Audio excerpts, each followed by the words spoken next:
All right, welcome back, everyone. Hope that you enjoyed your lunch. And thank you for being on time. I think my voice just went up. That was weird.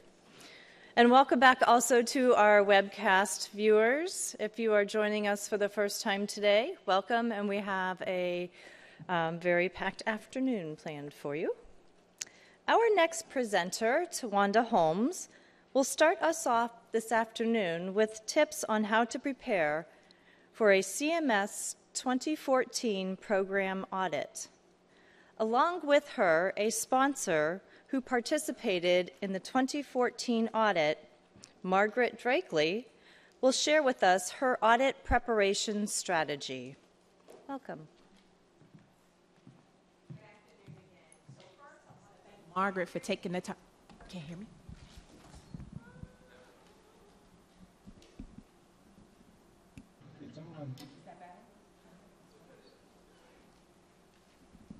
Is that better? Okay. So I want to take the time to thank Margaret for taking the time to travel up here and share some of the things that went on during her audit and share her operations. We had the pleasure of auditing her. She was the first. Her sponsor was the very first audit for 2014, and that audit was done internally. Just my team members conducted that audit. We did all of the areas. They didn't have SNP mock except for formulary. I believe we had a regional office pharmacist to do the formulary piece because our pharmacist, we only have one, and Laura Lay left me, so we have Sheethel, and she did the CDAG review. So it helped that we didn't have that they performed really well during the audit because we didn't have any contractor support, and we rely really heavily sometimes on the contractor support to do some of the heavy lifting when it relates to documentation and all. So the purpose of this presentation is just to give tips to best prepare for an audit.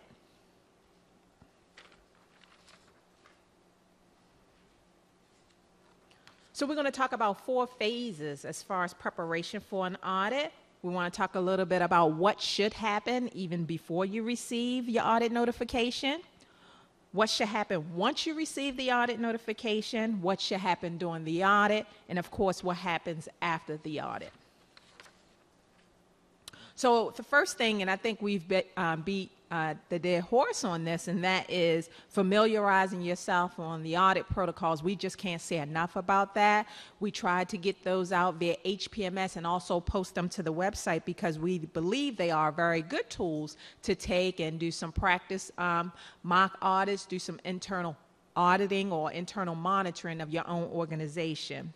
Also, as you're using these tools, if any questions come up, if you could just send those to our Part C and D mailbox so we can assist you along the way. Once you have the protocols, if you pull the universes, and we always try to remind sponsors, when they're reviewing the universes, when you pull your samples, please select samples that look problematic. We do not do random sample CMS. So we always encourage sponsors when they do the audit, look for samples that look problematic. Look for those drugs that look like they possibly could be rejected, which conflict with what is actually approved on their formulary. Review those cases with your team in real time. So when we do our audits, you all know we do them all webinar, all areas except for compliance. And it's all real time. We ask them to pull up beneficiaries' letters. We ask them to show us screenshots of their paid claims and things of that nature. So we believe that will be advantageous for sponsors to do it the exact same way. And I'm hoping this morning's session was helpful to kind of go through some of the cases and the examples and some of the things that we're look at. And when we actually release the video, you will have a full visual of exactly what an audit looked like. It will be the mock audit from beginning to end, exactly the conversations that we have with the sponsors during this start notice. What do we talk about in detail during the entrance conferences and the exit conferences? And you'll be able to see the screenshot. Hopefully, if the sponsors say, yes, we can use those screenshots, you'll be actually to see the actual screenshots and where we pull information from. So next, if you can meet with your team to discuss the results. You've done your mock audit, you have your results. You want to meet with the team and talk about implementing corrections, and corrections could be your training, updating your policy procedures, making any system upgrades. And after that, you may want to test again. Because one of the things we do, when we do our audits, we conduct the audit, we issue a report, but we don't stop there. We actually go back and ask for a corrective action process. Still, we don't stop there. Then we go back and make sure that those corrective actions is actually validated before we actually close the audit. So we just encourage sponsors to follow that model. Next, everyone's favorite part is report the deficiencies to your account manager. So if you're struggling with an area, and the reason is because the account manager could be of some resource for you to help you through this issue. And also, we want to be able to give sponsors credit if indeed you're selected for an audit and you've shared this information with your account manager. We want to give you credit on the audit for that.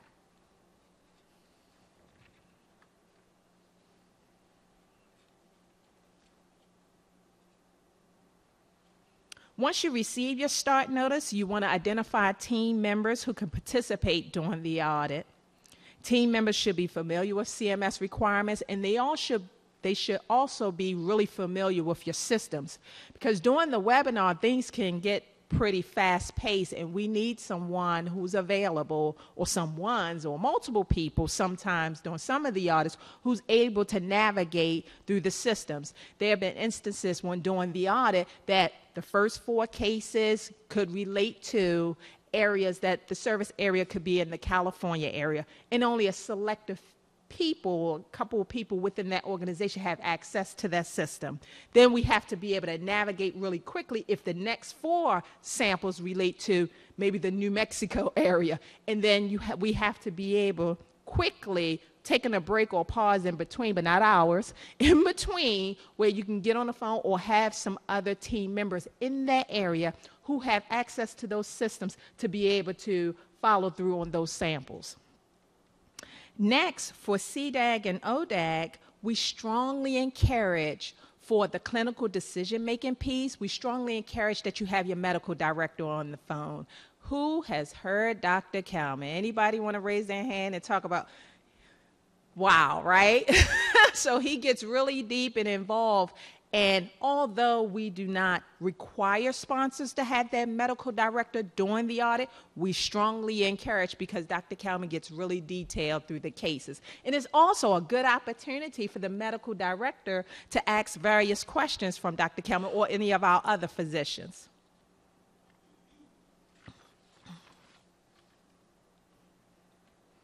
So during the follow-up call, we ask sponsors to please ask as many questions as they need answered to prepare for the audits. Sometimes we get on these calls, they last 15 to 20 minutes, which we're actually surprised. And it could be that some of the sponsors are very familiar with our audit process. They've had our audit protocols. They've already done their mock audit. They're actually ready for us, so they don't have any questions.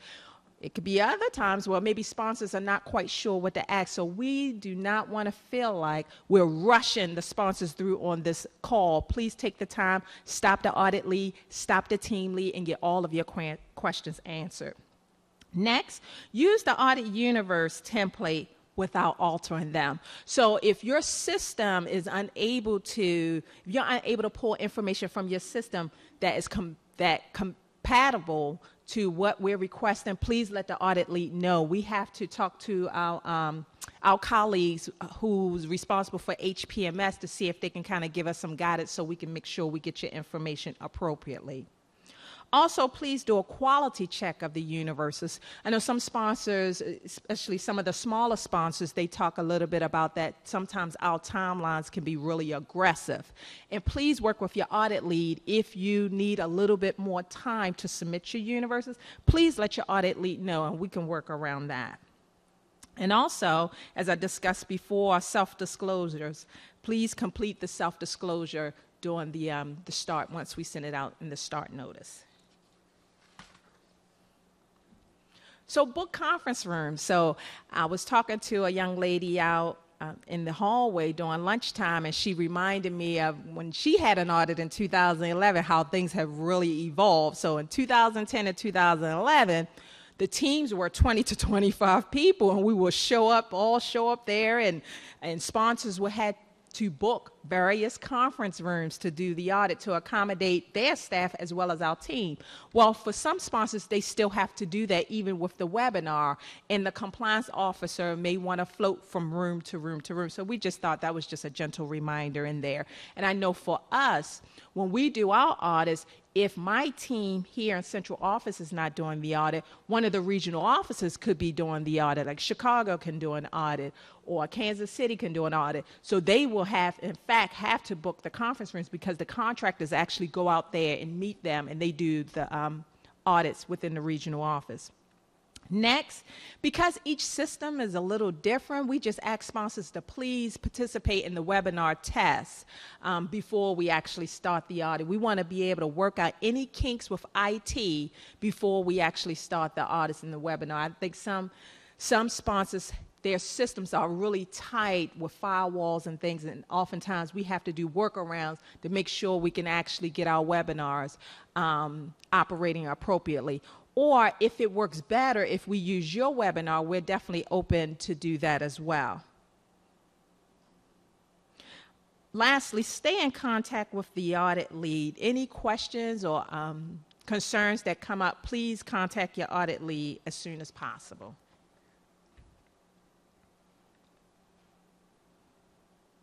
So during the audit process, one of the things that we talked a lot about today is that we want to be transparent about what passed and what failed, but we're also asking that the sponsors, and for the most part, everybody do a good job noting the failed cases.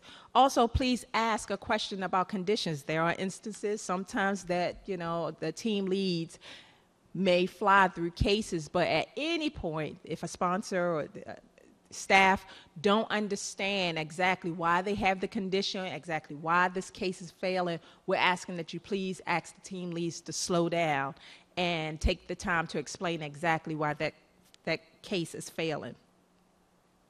Next, Katie talked a little bit about this earlier, and this is the immediate corrective action required. So we just ask that sponsors please move really quickly to figure out exactly why this is an issue, what's the root cause, what's the short-term fix for this, as well as the long-term fix.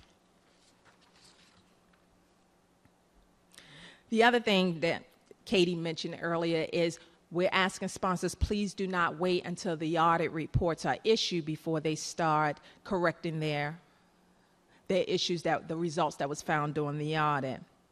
One of the things that, based on feedback we received from sponsors, we've decided to provide sponsors with a list of all of their conditions during the exit conference. That way, when we're rattling through results, they're not feverishly trying to write everything down. They have the same documentation that we've seen. Now, although this will be a draft, it's preliminary, but we think it is of some help to the sponsor to at least have the list of preliminary conditions that we found during the audit.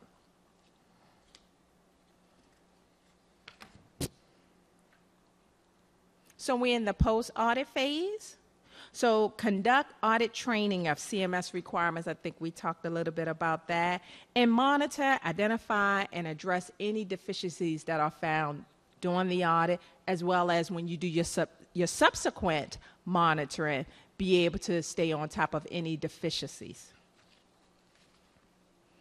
And lastly, this is just a page just to outline some of the resources that are available to the sponsors. And one of the things we want to take note of again is the Part C and Part D mailbox and your audit lead. If any issues come up during the audit or after the audit, please contact your audit lead. And that was just a high-level tips of how to prepare for an audit. And at this time, I'm going to turn it over to Margaret, and she could talk a little bit about what happened during her audit this year. Margaret. I can click for you if you want. No, it's okay.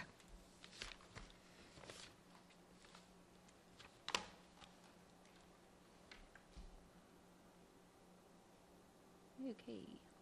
Okay. How do we get? Ah, Someone's fixing the slides. Hi, my name is Margaret Drakely. I'm Director of Compliance for Kelsey Care Advantage. That's our plan name, and we're in the Greater Houston area. And we were lucky enough to be audited at the end of February, beginning of March of this year. Actually, probably maybe the worst thing that came out of it is the invitation to do public speaking here today. Because the other experience with CMS was very pleasant. And I want to just do my presentation, say, are you ready for an audit? What the compliance department involvement is, what happens after the CMS audit notice, the webinar, and the on-site portions of the audit, and what I consider our best practices for our company. We're a small plan in the Greater Houston area, MAPD, HMO plan, some of our PBPs of point of service benefits. We also have several EGWIT plans, and we have retirees who are in our MA only plan. The compliance department is responsible for coordinating all the audit activities for our company, and the majority of the information requested is handled by the compliance department. So as soon as you know that there's a CMS audit, your compliance department is going to be very busy. And because we're a small plan, we're a small department. Within our company, my first overview is what our compliance department actually does. We interact with all departments within the company. We're small. Our motto is that compliance is everybody's responsibility. We have enough open door policy within compliance that no question is too dumb. And we do a lot of research for the various areas related to CMS regulations. We work with our CMS account rep, get the questions answered. And the other thing is we're very nosy. We're in everybody's business. We know what's going on. We work with enrollment. We read appeals and grievances. And our audit motto is stay ready so we don't have to get ready. My company is a 5-star plan, so we felt that we would be on the audit radar screen, so to speak, from looking at the guidelines.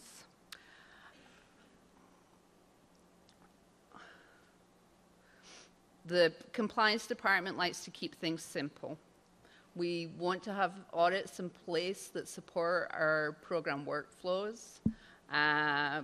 We want the detail that backs up our compliance policies and procedures. And we have a robust audit program that detects areas that need improvement.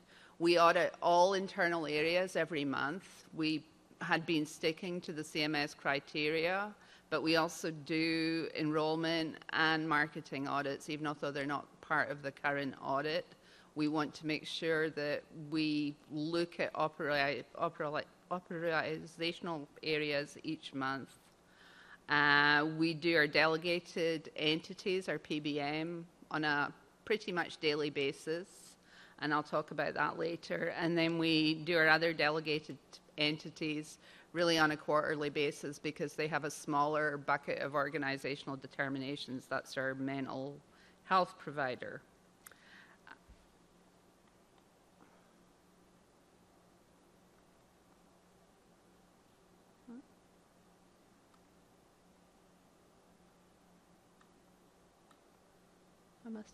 Here we are. Each year we've completed the CMS self-assessment tool that came out with the audit guidelines. We completed the 2013 version at the end of 2013 again and presented any areas of concern to our board of directors. But I generally go through that with them so that they know if there are any issues that may concern us. We also use that just as a sort of self-assessment of our compliance program, a self-audit that we check the box, we have that in place. And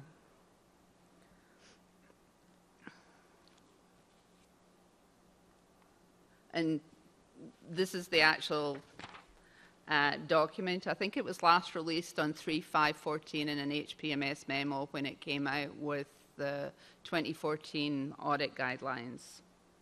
We want compliance to be visible within our areas. We don't do our own compliance training. We use an outside program for that. We decided that the time involved doing all the new presentations made it more cost effective to use education programs that we can actually assign to the specific areas based on whether your enrollment, that you need to understand the enrollment guidelines versus if you're in claims. We also look at our downstream entities' educational training. We get copies of what training they completed, the slides, the logs of who've completed the training within their departments. That's including our PBM. We have Compliance Week activities.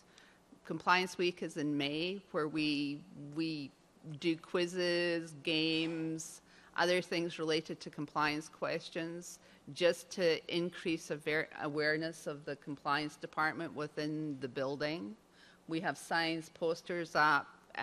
This year we gave everybody little whiteboards that have the compliance hotline number on it, so they're just aware who to call when or who they can contact for issues. We do board training with our board members to make sure that they're aware, and they also are expected to do the online education pieces.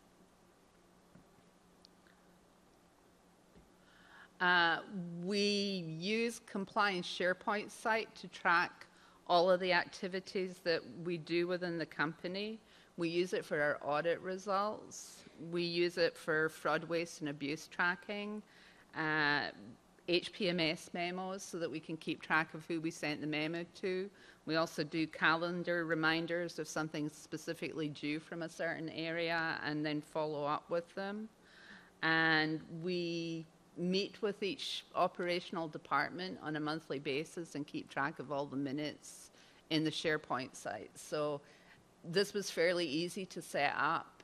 Compliance managed to do most of it with very little IT knowledge. So it's everything is in the one location. We have a Part D site that also links to this so that we can look at everything that's been done by either area and use it to provide universes and reports during the audit.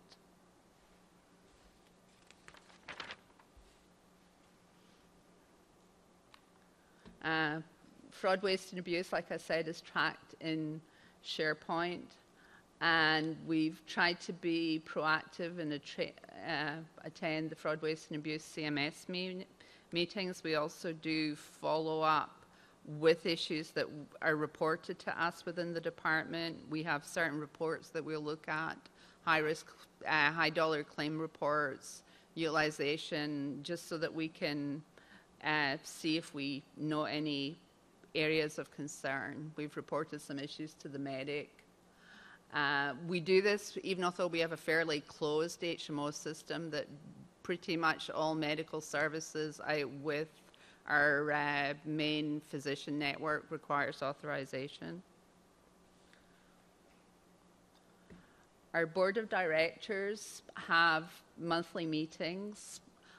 Compliance, normally myself attends all of the board meetings.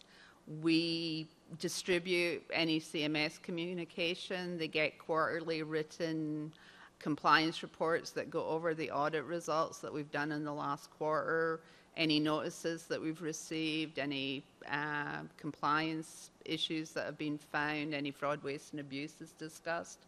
We have a small board, but we want to keep them highly involved in the day-to-day business of what's going on with the plan.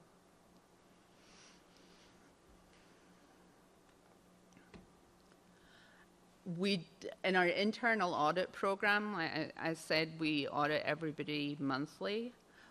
We have always used the CMS criteria so that we're used to pulling the universes. We were slightly challenged during the CMS audit, and the criteria had changed for the universes so that we had to adjust our IT help, or we needed some more help than the standard reports that we have set up. And we generally do the same audit sample that CMS would do. So we pull the number of files.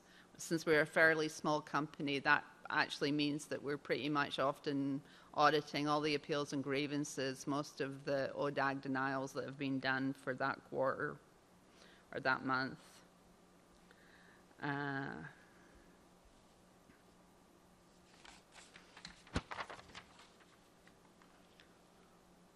We conducted a mock audit within our company at the beginning of 2013, again, because we felt that we may be ready to be audited. Our first audit with CMS had been in 2009, so we felt 3 years had passed and that we might be on the radar screen again. In hindsight, we should probably have done a little bit more compliance review, because we discovered when we were audited that we really hadn't pulled compliance universes before. So it would have been more helpful that we were able to do that and not have to spend as much time getting that information ready. We needed a little bit more help. I put this in here because we've been asked by various companies what we do for our OIG checks. So we actually work with our HR department and use the background check company our company uses to run all of the employees through OIG check each month. Our health plan is part of is physician owned, and it's a 20 clinic health plan system. So we run all of the employees within the clinic and the physicians and the health plan through the system. So we normally do the OIG checks on over 2,000 employees each month. HR sends it out and it comes back to us with notification if they found any issues or a match within the system, and then that's further investigated. There's often issues with similar names, but then when we start looking at dates of birth and other information, it hasn't been an issue. But we have monthly checks for the last couple of years now in place. On the HPMS memos, as I told you, we track those in SharePoint. We set up calendar reminders and individuals' Outlook system, and then we discuss it at our monthly meetings with each department. Are they on track to do the reporting? Is there something that needs to be followed up on? So we keep ongoing notes within each department of any corrective action plans, any things that need to be done, who's taking responsibility for certain tasks. So that's just, that ended the overview of our compliance program. Now this is what happens when CMS sends their audit notification, which came late on Friday afternoon. It was a nice start to the weekend. Came via email, and then Tawanda called me. It's like, and then my boss called me, since she's the CEO. So basically, when you get the notice, the clock started ticking, and you're ready to go. You have to start getting things in place. Yeah,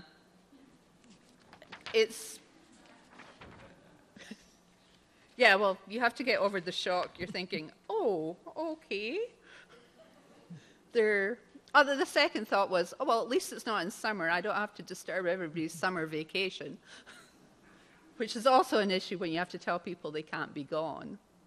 After we got the notice, we sent it out to all the relevant internal staff, which is normally the directors for each department that's going to be involved in the audit.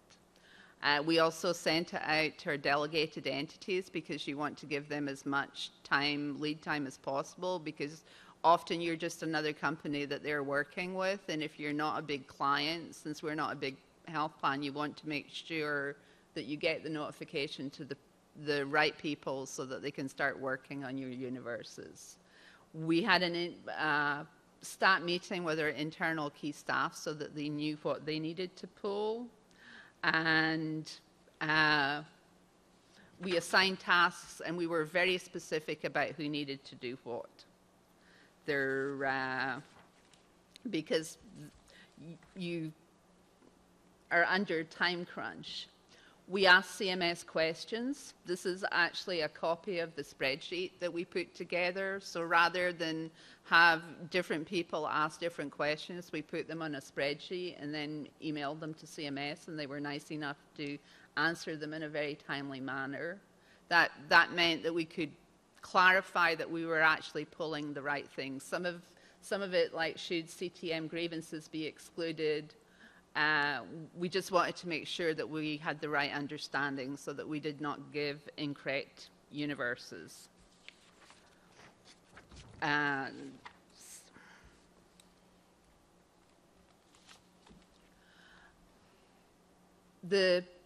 Probably one of the things I can't stress enough is that you need IT support.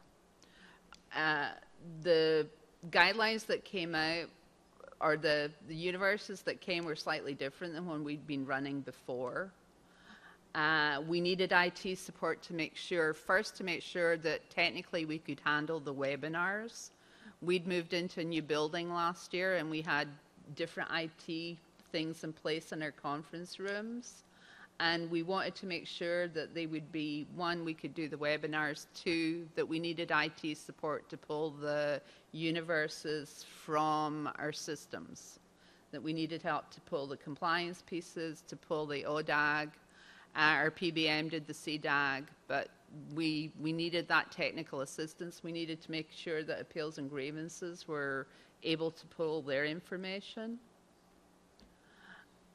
And the third thing that came up that was sort of interesting late in the day is that we realized that we needed someone who could upload our files into the electronic file transfer system. None of compliance had, we used Gentran, but none of the compliance department had access or passwords to that. Only 3 people in our company have access, so that you have to make sure that someone's available that has understanding of the file names and how to upload that information for you. That was sort of a moment of panic when we realized that we needed to do that.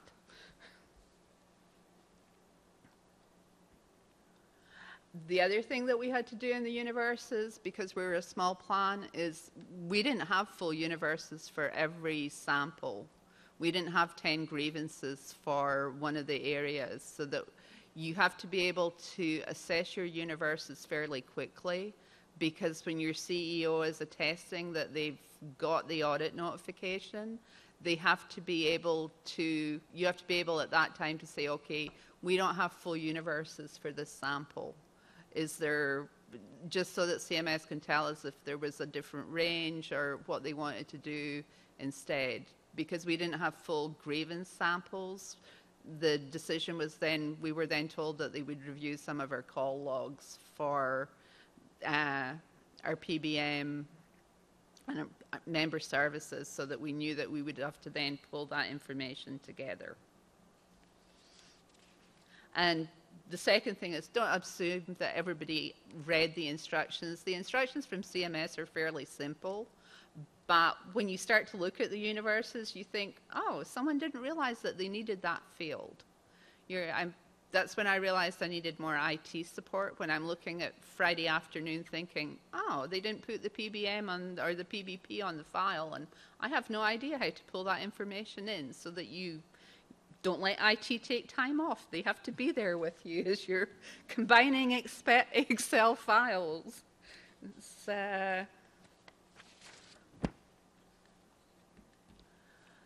And that's where I again said identify who's going to combine the universe. The data needs to be collected quickly, and you may not have some of it until the very last minute. So as soon as you get a universe from someone, you need to look to make sure it's got complete information.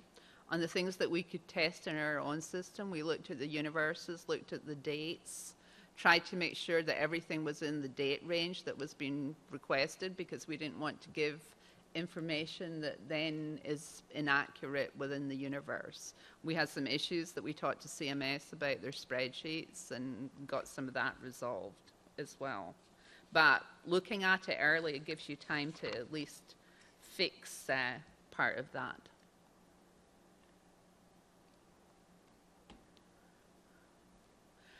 At that time then, key staff needed to be available to also audit the universes, because this is the time that you can look and say, okay, was there something consistently wrong on them? Is there information that we need to self-report to CMS? When we looked at some of the Part D transition supply information, we realized that there had been some coding problems in the system, so those things needed to be self-reported. And then also made sure that when we tested the system that we found that those errors had been fixed. We also used the universes to begin practice sessions for the people who would present the information to CMS. So we set up sessions with each department who would go over and do the presentations, and we also made sure that our delegated entities were involved in that so that they could get in, they could show their information, we were familiar with what they were going to look at and see. I think that was an important area, because we discovered when we were looking at it, everybody goes through the screens so quickly that people get dizzy. You're thinking, what did you just go over? It just, I sat in the sessions, and we pretended that CMS's medical director was on the phone. We tried to ask difficult questions so that everybody would be aware that that they needed to know what was going on in the file. But the dizziness part is like up and down, changing screens, you're thinking, what are we looking at now? And it's disconcerting when it's a system that you're not used to. We wanted to make sure on the universes that all of the documentation would be available on screen. We use a database to hold our appeals and grievance files, so we wanted to make sure, and since we had fairly small universes, that we could scan all of that in there. We'd have all the member letters, our responses, the letters that we sent back, that all of that would be available without having to change to different systems. And after we did the universes, we completed our self-reporting to CMS on the few issues that we had.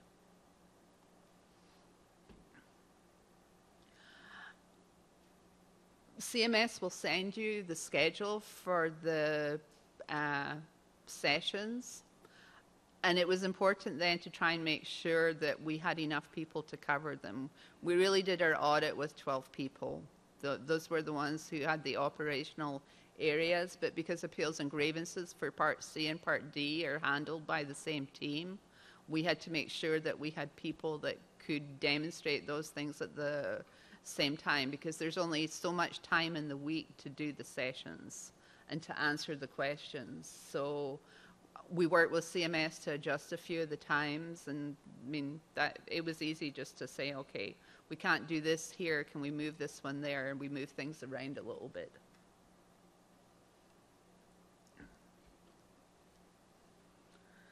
Compliance department schedules all the webinars, the conference rooms, to make sure, like I said, there was no conflict. We also sent out the invitations to everybody. We wanted everybody to be in the room ahead of time and then we had people looking for the CMS sample, the universe sample, before each session, because you wanted to get it as quickly as possible to be prepared so that you knew which files you had to pull up, and if you needed to get your mental health provider on the line, or you wanted to share it with the PBM so that they could start getting the information together.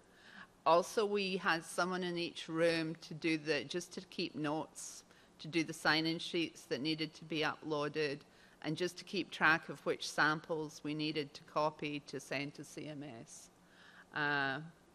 This is where you have to sort of be organized and ruthless. You have to work with the department to kick people out of conference rooms so that you actually have somewhere to meet.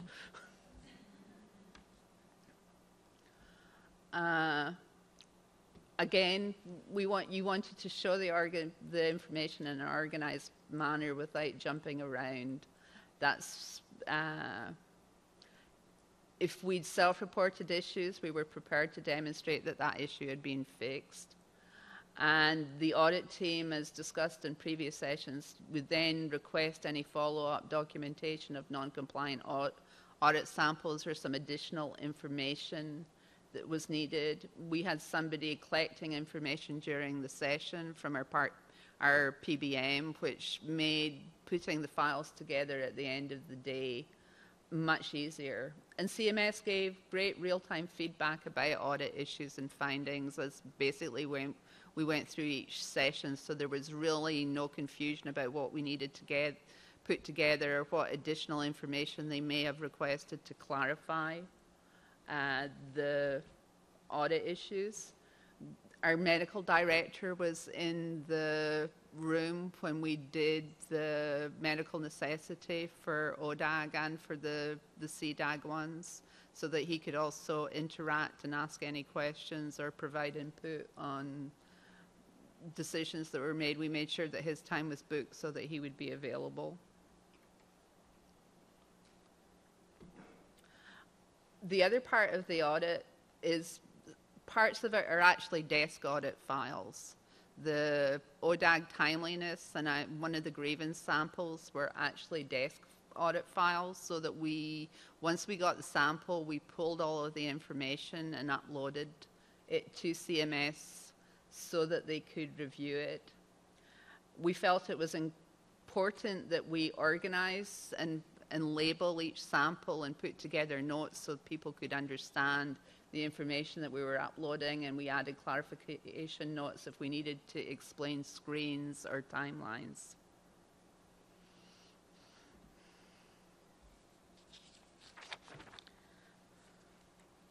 So that brings us up to the on-site compliance audit. The compliance staff who audited us, Daryl being one of them, were on quite a few of the webinar sessions. And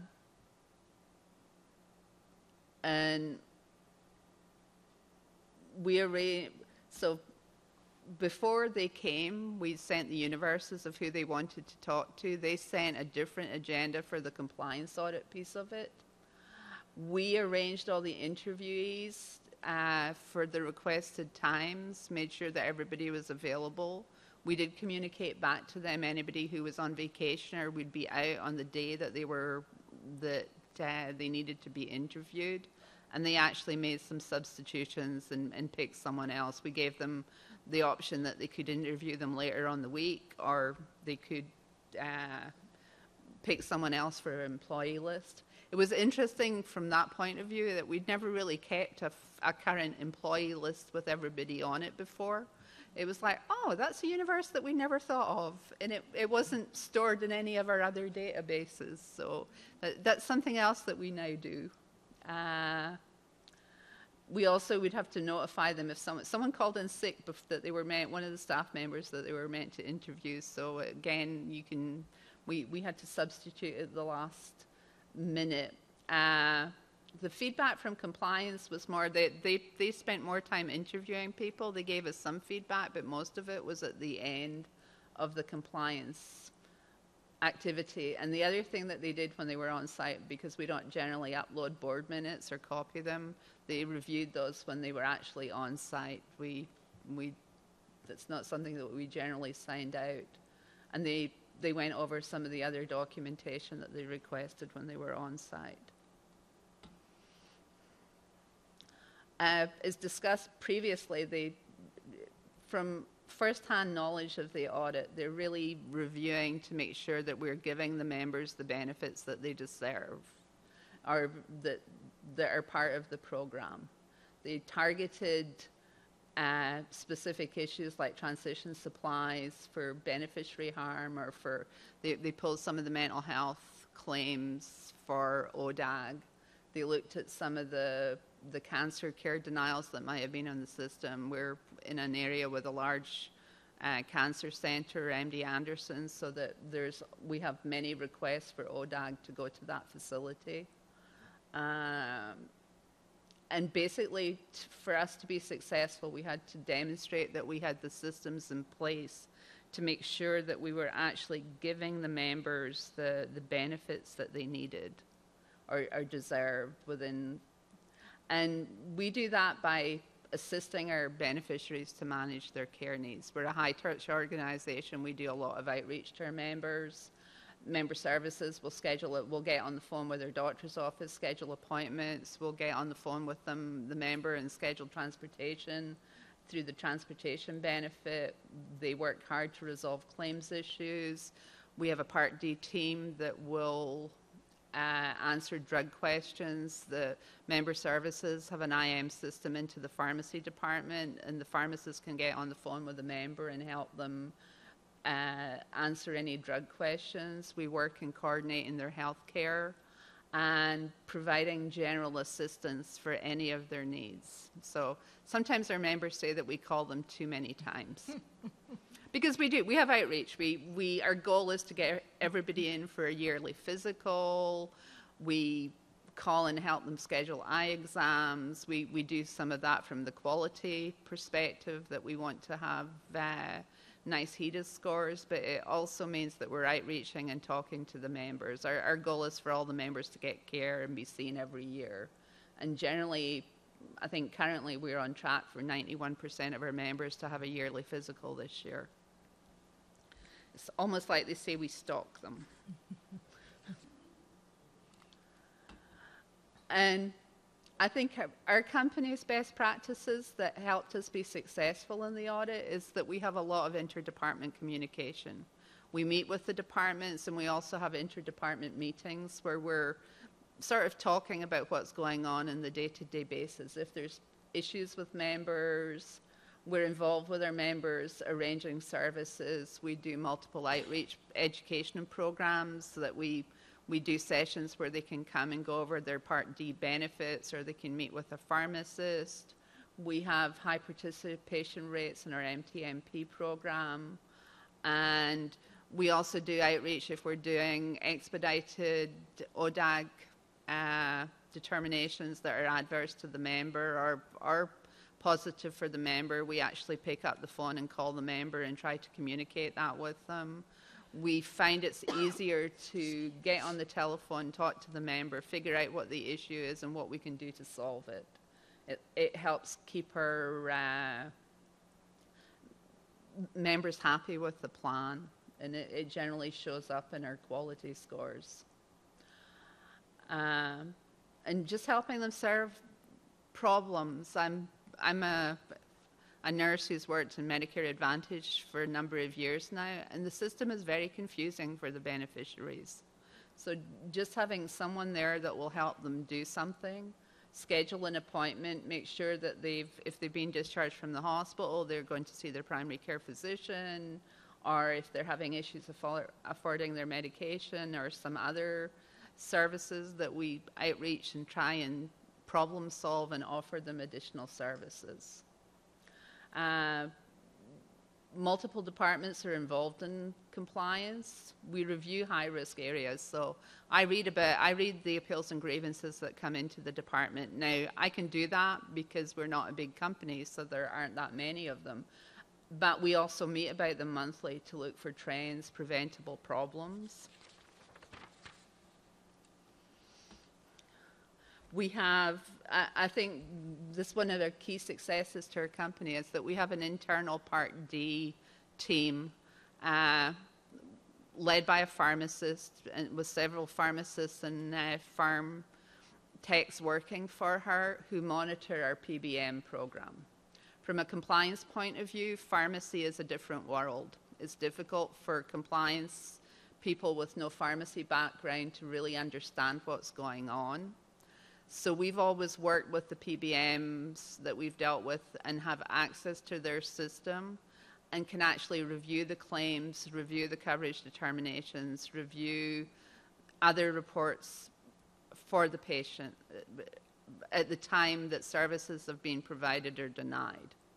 At the beginning of the year and throughout the year, we do rejected claims reviews so that we can see if there are issues with transition supplies or coverage determinations. We do a lot of auditing on a daily basis with our PBM. We feel that if we do rejected claims, then there's a bigger chance that the member can leave the pharmacy with their prescriptions, and it helps us catch any issues up front. The Part D team reviews 100% of transition and coverage determination letters each day to make sure that the guideline, our formulary, has been followed. They do some audits on the formulary and system load, and they're just very into Part D oversight. We look at our EOBs before they go out. We test their system set up. We're really in a lot of their business. And it's difficult because it is a difficult area to understand if you don't have the proper people looking at it.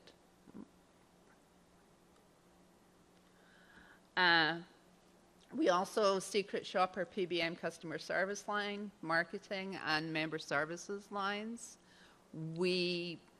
Compliance hired a secret shopping company that went out to sales meetings and actually during OEV to make sure that everybody was saying the same. As I said, Part D works closely with member services and drug issues. We have a relationship between claims and utilization management that we actually do a claims development process. So rather than claims denying something that doesn't have authorization, it goes to the UM department for nurse review to see if it's something that can be approved. It decreases the number of denials. It makes sure that we're looking, was it an emergency services? We have some criteria in place. Now, if the member is newly effective with the plan, we generally cover their services and then call them up and say, okay, do you understand that you need to use a plan provider? We're looking to see if one of our providers actually directed the member to get care but didn't actually get an authorization. So it decreases unnecessarily denials to the beneficiary. And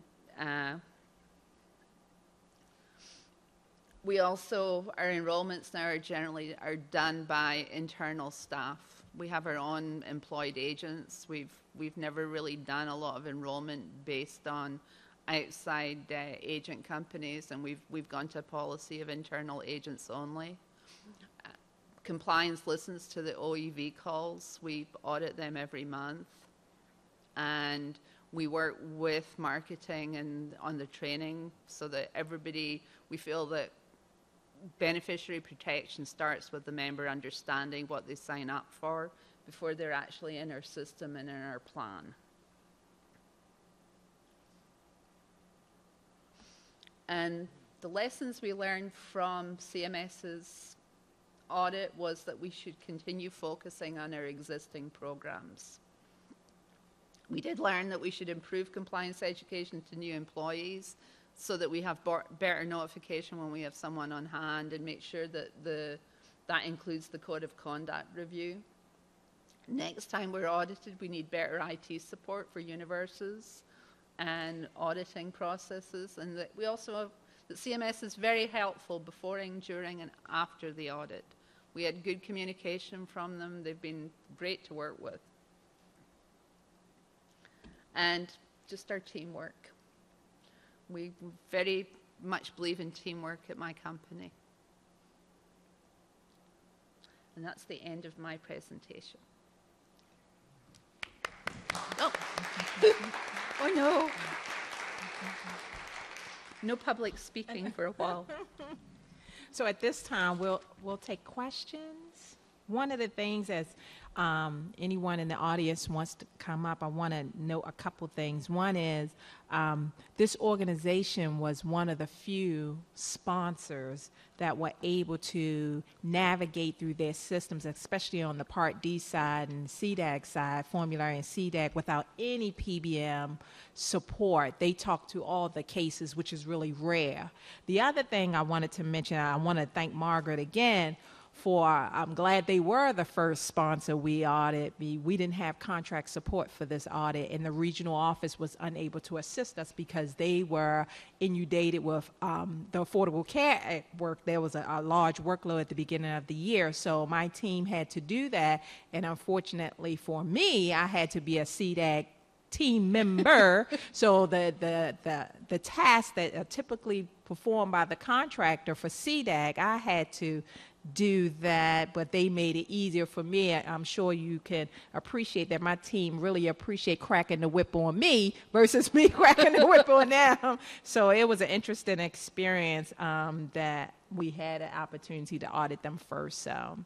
So did anybody have any questions? I would say on the part of the CDAG stuff, the CMS pharmacist was very, very, very sharp. Oh, yeah. Lorelei has trained her well. That was Sheethal Pasricha, who was here earlier.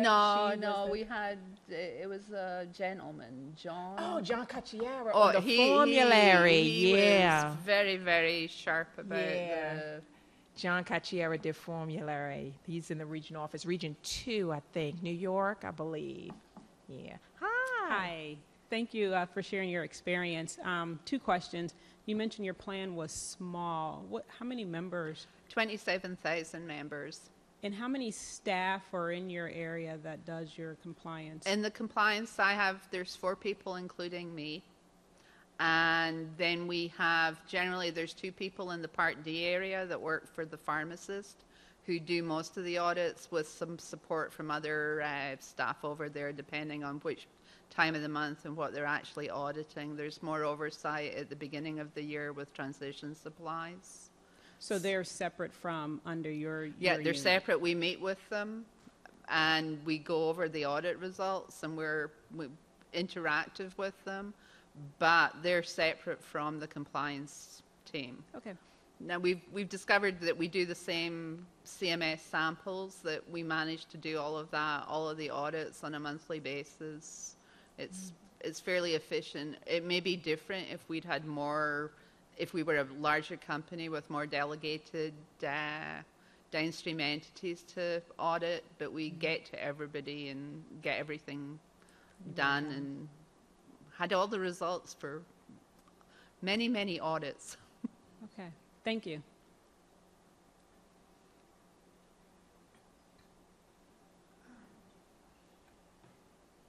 Anyone else?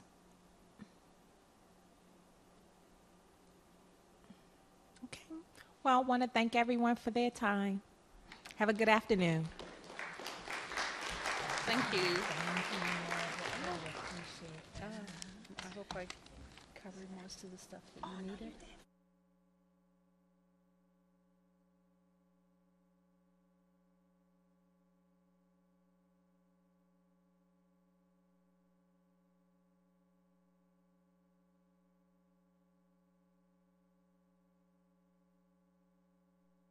Thank you, Tawanda and Margaret, for those great tips and sharing your strategy. We are now ready to take our next break. We are going to take a break and return promptly at 2:30. So please return at 2:30. We'll be starting at that time. Thank you.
Excuse me, ladies and gentlemen, we are not starting until 2:45. That was my mistake. Our break goes until 2:45.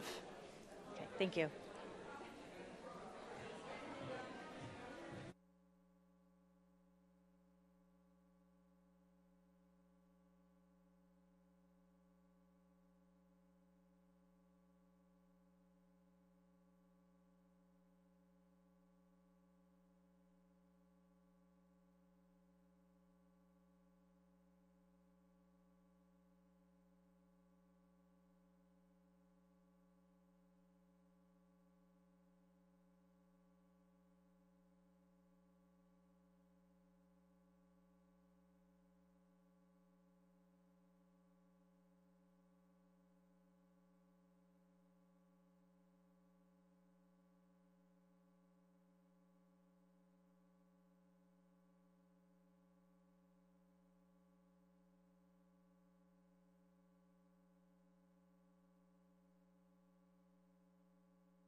All right, welcome back, everyone.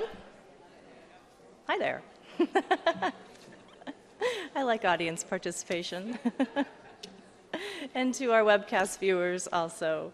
Our next speaker is going to provide us with an overview of CMS Enforcement Action Authority, including types of violations and effects of enforcement actions. From the Division of Compliance Enforcement, Jonathan Blanar and Todd Meek, President of Silver Scripts Insurance Company.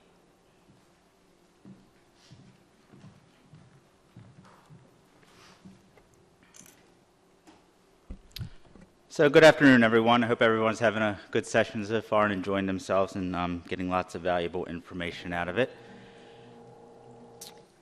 So my name is Jonathan Blanar. I'm the Deputy Division Director of the Division of Compliance Enforcement here at CMS. Some of you may associate me with Tawanda Holmes' Division of Audit Operations. I was the deputy in that division, and I've since moved over to the Compliance Division in February of this year. Mike DeBella is the director. He's not here with us today, but I can share with you that him and his wife did have a baby boy last week. Everybody's doing fine. I hear they're very tired. A little bit about the Division of Compliance Enforcement before we jump into the presentation. We have two main functions. One function is compliance program policy, which Vernisha Robinson and some panelists will speak to a little bit later, as well as evaluating enforcement referrals that come over to us from various parts of the agency. I also want to mention, I know Jerry mentioned the best practice common findings memo this morning, and I know Lorelei talked about it extensively as well. And I just want to reiterate the importance of that memo, and I do encourage everyone to take a look at that. Get your senior leadership on board with that. Many of the common conditions that are in that memo, in the prior memos, are violations that we have, CMP'd for, or civil money penalties, issued civil money penalties for before, as well as sanction plans for. And we'll get a little bit into that enforcement authority in a little bit, but I just wanted to reiterate to everyone that that is a wealth of information in those memos.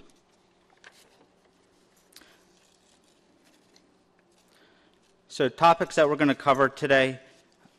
We're going to talk a little bit about exactly what is an enforcement action. I think most of you are aware of the authorities that CMS does have to take penalties or different consequences against plans who are non-compliant with Medicare requirements.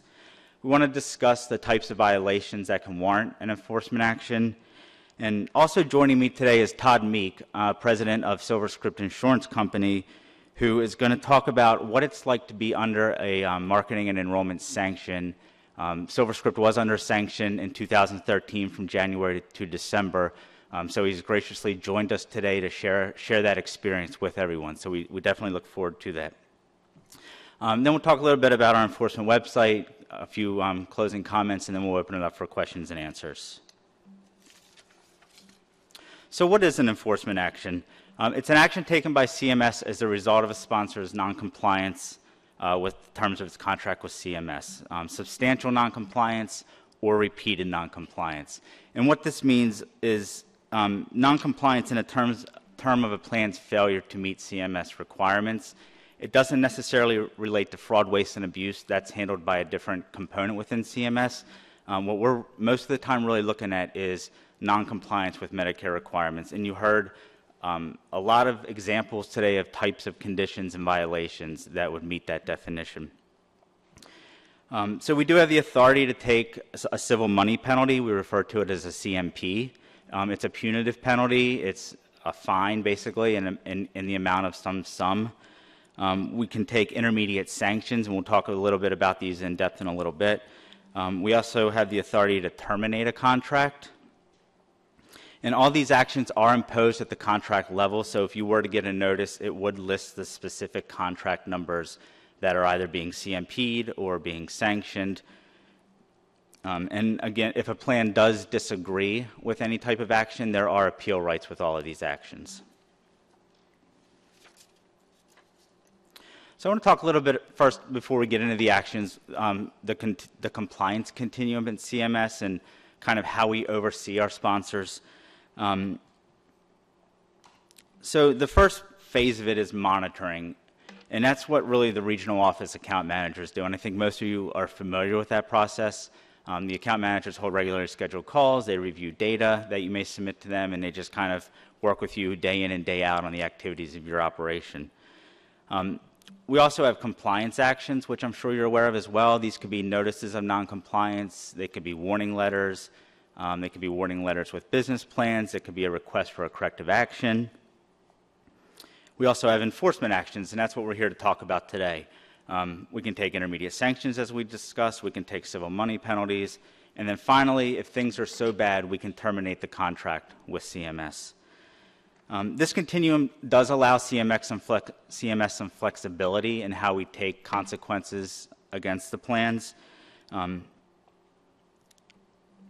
We don't have to follow this in a progression. If things are so severe, we could go straight to an enforcement action. We could skip the compliance action. We could go straight to contract termination. So it's not necessarily a progression. It gives us an outline to follow, but we can kind of jump around in it where we need to. I will also say that the Division of Audit Operations, Tawanda's division, we work hand in hand with her division. Most of our audit referrals do come from the program audits. So what types of violations warrant an enforcement action? And I think this is a central theme in a lot of the presentations today, but it's focused on beneficiary outcome. How is the beneficiary being harmed? It could be an inappropriate delay or denial of access to healthcare services. It could be a delay or denial in access to prescription drugs. They could be financially harmed. They could have incurred premiums that they shouldn't have incurred, out-of-pocket costs they shouldn't have incurred, and other financial hardships. And lastly, they could be receiving inaccurate or untimely information about their health and drug benefits. An example of this would be providing untimely or inaccurate information in the annual notice of change or the explanation of coverage documents that get sent to beneficiaries each year. Most of our violations are taken in the first one, inappropriate delay or denial of access to health services or medications. You'll see in a couple slides that most of these violations are in formulary administration and transition, coverage determinations, appeals and grievances, and the ODAG area, organization determinations and grievances. They're the three areas that have the biggest impact on beneficiaries. They're very outcome driven, and so they fit in perfectly with this model and how we analyze referrals. So this slide is showing from January 2012 through May of this year, the frequency of violations by area. And you'll see the coverage determinations, formulary administration, transition, as well as ODAG. They make up 76% of all violations we've taken for a CMP or a sanction. So again, tying this back to the best practice common finding memos, you'll see that these three areas are really our core areas when we look at audit and when we look at any type of CMP or sanction. So talk about civil money penalties. So CMP has the authority to fine up to $25,000 per determination. We can also fine up to $25,000 per enrollee that's affected. And what we're looking for is enrollees who are adversely affected or there's substantial likelihood that they were adversely affected. We also have the authority to fine up to $10,000 for each week that a deficiency remains uncorrected after the initial CMP with the violation in it was issued. So the last one, the $10,000 fine, we historically have not used that. It's in our toolbox. We can consider it. We can find ways to use it, but historically we have not used that authority. So in determining the amount of the penalty, there's a lot of different things that we do consider. We consider the nature of the conduct, which means how was the beneficiary adversely harmed? Was it inappropriate denial, delay of drugs or services? Was it financial harm? Was it inaccurate or untimely information that was provided to them? We look at the degree of culpability of the sponsoring organization.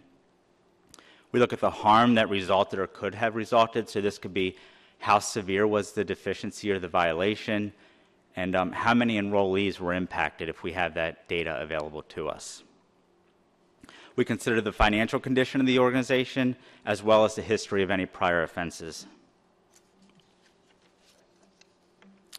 So here's some more statistics. CMPs imposed from January through May of this year. I have some updated figures. We have recently imposed 6 more CMPs in June, so the total now is 38. It comes to about $7.1 million, and the range now is $21,800 to about $2.175 million.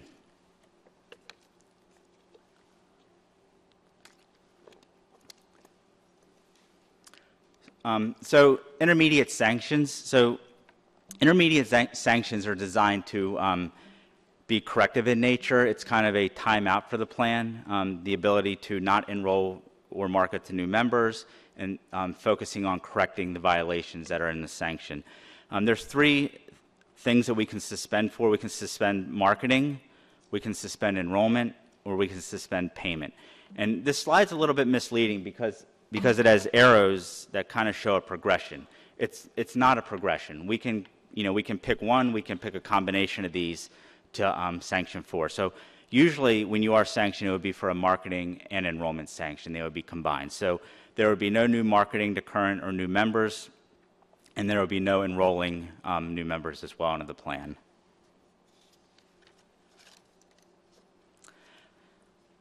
Sanctions. So sanctions can come with special election periods if they're the bennies that are impacted by the violations that are in the sanction can be eligible for a special election period. We may require that sponsors send a notice to their beneficiaries letting them know that they are under sanction and that they are offering a special election period for beneficiaries.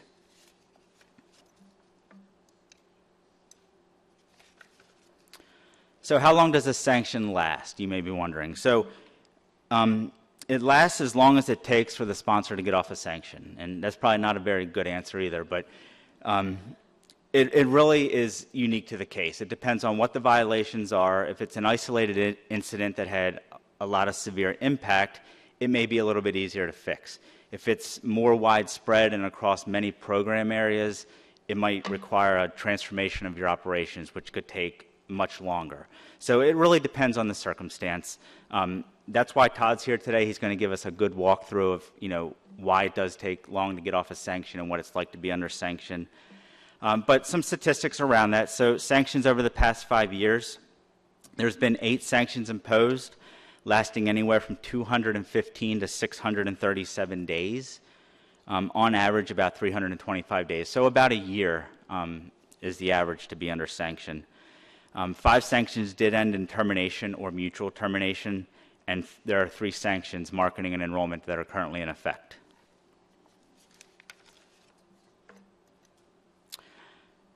So that brings me to the end of my presentation. I'd like to turn it over to Todd Meek now. He is the president of SilverScript Insurance Company. They are a subsidiary of CVS Caremark. And he's going to give you a first-hand account of what you can expect while under CMS sanctions and what commitment is necessary to be removed from sanctions. SilverScript Insurance Company, like I said, was sanctioned in January of 2013. They were released in December 2013 with an effective date of January 1st, 2014.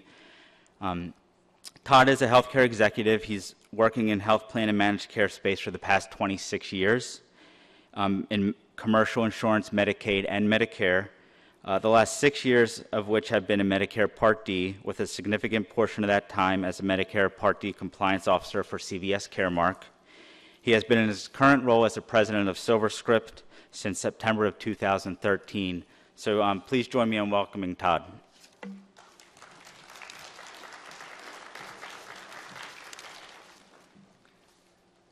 Thanks, Jonathan. I'd say since September, those 26 years at times feel like 35 or better. But one of the things I wanted to share with the group today before I get into the presentation as a whole is each situation is going to be different. I certainly recognize that and understand that. So plans that are potentially facing a sanction or some type of enforcement action from CMS, each company has to determine how best to approach that and handle it. So this is certainly one company's perspective, and that is of SilverScript. And when I was asked to speak today, this is one of those situations that I don't think anyone would want to be in the particular pickle of talking about sanction. But I would like to talk about what it was like to work with CMS during that process, some of the lessons we learned, and I think some of the best practices, and also really to thank the CMS enforcement team that we worked with. I noticed a couple of them are in the audience today, Lindsay Hoagland, Ann Levenstam. Other folks on Jerry's team were very, very helpful. Randy Brower, guy is an absolute godsend when it comes to enrollment and understanding how systems work. So really, if you take away something today from my presentation, if you hear one thing, it's really engage with the CMS team. If you're facing or in sanction, engage with them. They are here to help. First and foremost is to take care of that beneficiary, and the process can be very rewarding, and I think it'll help any organization work through that sanction process a bit quicker. So just a quick overview on SilverScript. As Jonathan stated, we are a wholly owned subsidiary of CVS Caremark. And I'll talk a little bit about each of these items, but I'll give a quick overview, kind of issues that were unique to SilverScript during our sanction process, the focus of protecting the beneficiary and attempting to mitigate the impact as we were pushing into 2013, realizing we had some significant headwinds. Working with CMS during sanction, I want to spend most of my time on that, as well as lessons learned. So just quickly, as a wholly owned subsidiary of CVS Caremark, obviously we have a great amount of resources that we can bring to bear, and it was frankly very frustrating and disappointing to us as an organization to find ourselves in a situation of sanction. But I'll say it right out of the bat, the issues that we were faced with were our issues, and we felt very early on in the process that we were going to deal with them and put all of our resources to bear as an organization to correct it and move forward. As we approached the 2013 plan year, we had been growing organically and through acquisition. I actually joined CVS Caremark through the acquisition of Long's Drugstores in 2008, where I had worked with Long's on their Ascendo MedD program. In 2011, we had acquired the Universal American MedD business, which brought 3 additional insurance companies under the SilverScript banner. So we had that momentum of growth and things that were really moving in the right direction for us as an organization. We're operating in 50 states, including District of Columbia and Puerto Rico. So, we were poised, for a very exciting 2013. And I'll talk in terms of today, we cover about 4.1 million Medicare beneficiaries. That number was a bit larger prior to our sanction activity. But in 2012, we were really on a roll and really looking forward to an exciting 2013. And then out of that 4.1 million beneficiaries that we currently have, we also cover approximately 1.1 million of that number is in the AUDIT population, which adds some real complexity and some dynamics to our business that we certainly felt in late 2012 and into 2013. So what happened? We're on a roll, we're growing, investing in our organization. Sum it up in basically 4 areas. Plan consolidation. As you all know, you need to bring your programs into a single plan under one plan number. We were faced with that coming into 2013. As a result of that, we also chose to do system consolidation. And by system consolidation, I'm talking about our enrollment systems and eligibility systems. So a pretty major undertaking in that regard. Also, as I indicated, we had an exciting selling season in 2012.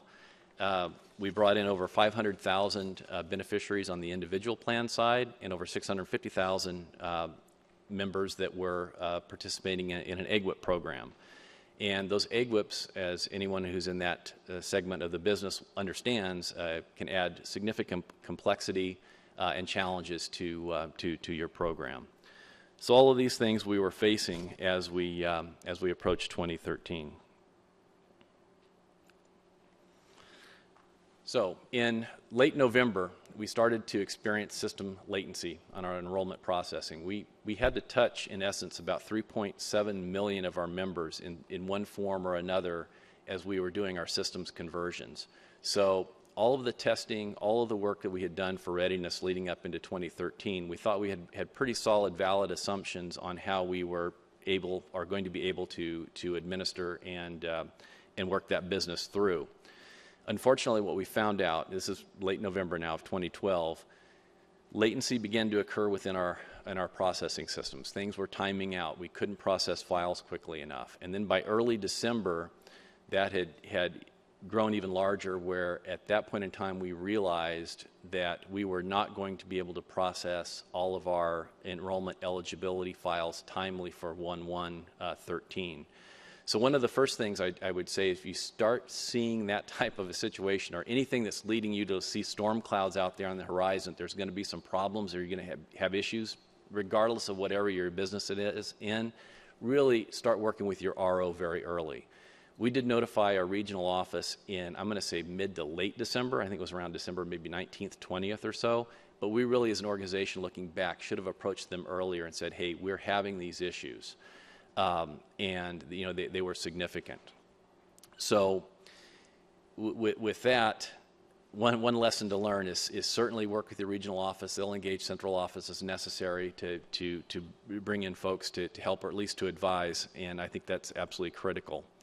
We did take an approach in late December that the beneficiaries were absolutely our first priority. We wanted to do everything we could to protect them from an access perspective, realizing that one, not only is that important from the CMS perspective, but to that individual beneficiary out there trying to access their medications, trying to use their plan, access is just absolutely critical.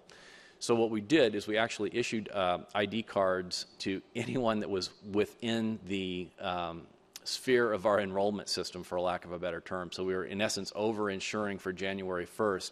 But by doing that, we really did mitigate some of the risk and some of the negative experiences that individuals could have.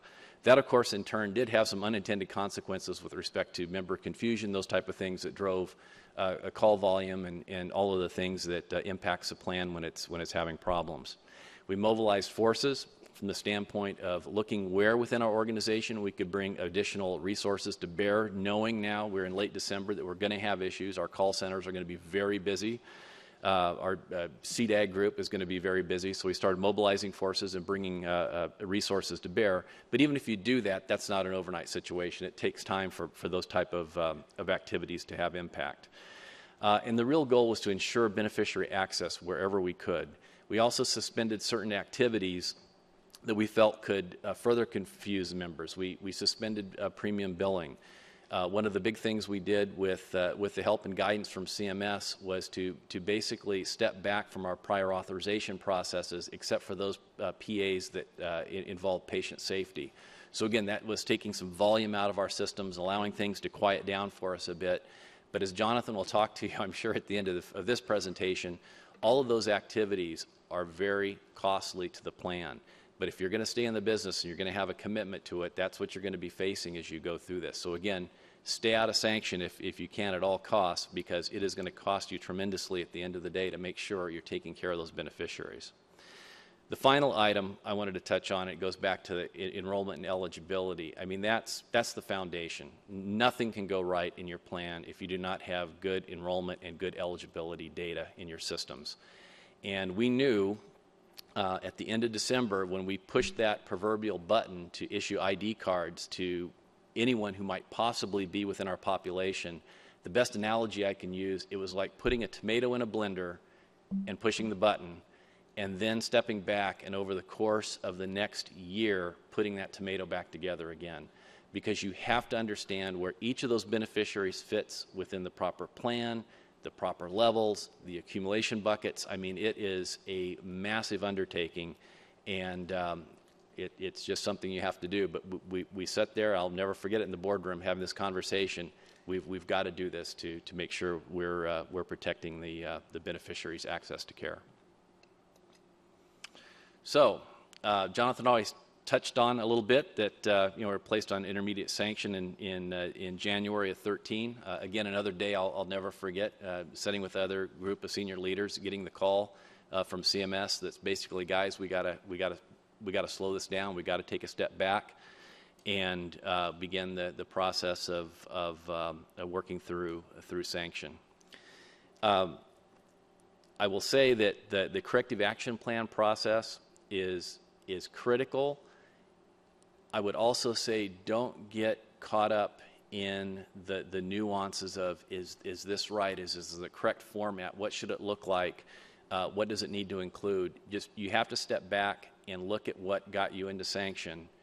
Craft the best document that you can. But again, this is a great opportunity to reach out to CMS, because you're now working with central office, and to reach out to CMS and get their feedback, because each situation is different. You know, we were looking at a very compartmentalized area of our business that was creating these problems, which was our enrollment systems.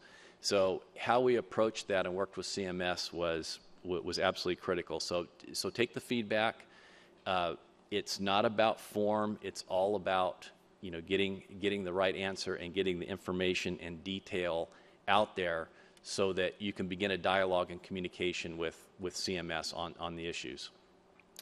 So again, it's time sensitive. There's a lot of work that goes into it, but start that dialogue, start that communication very quickly. And we were told really from day one, where we, quote, CMS is here to work with you. We are here to help you through this process, with the key focus being on that beneficiary.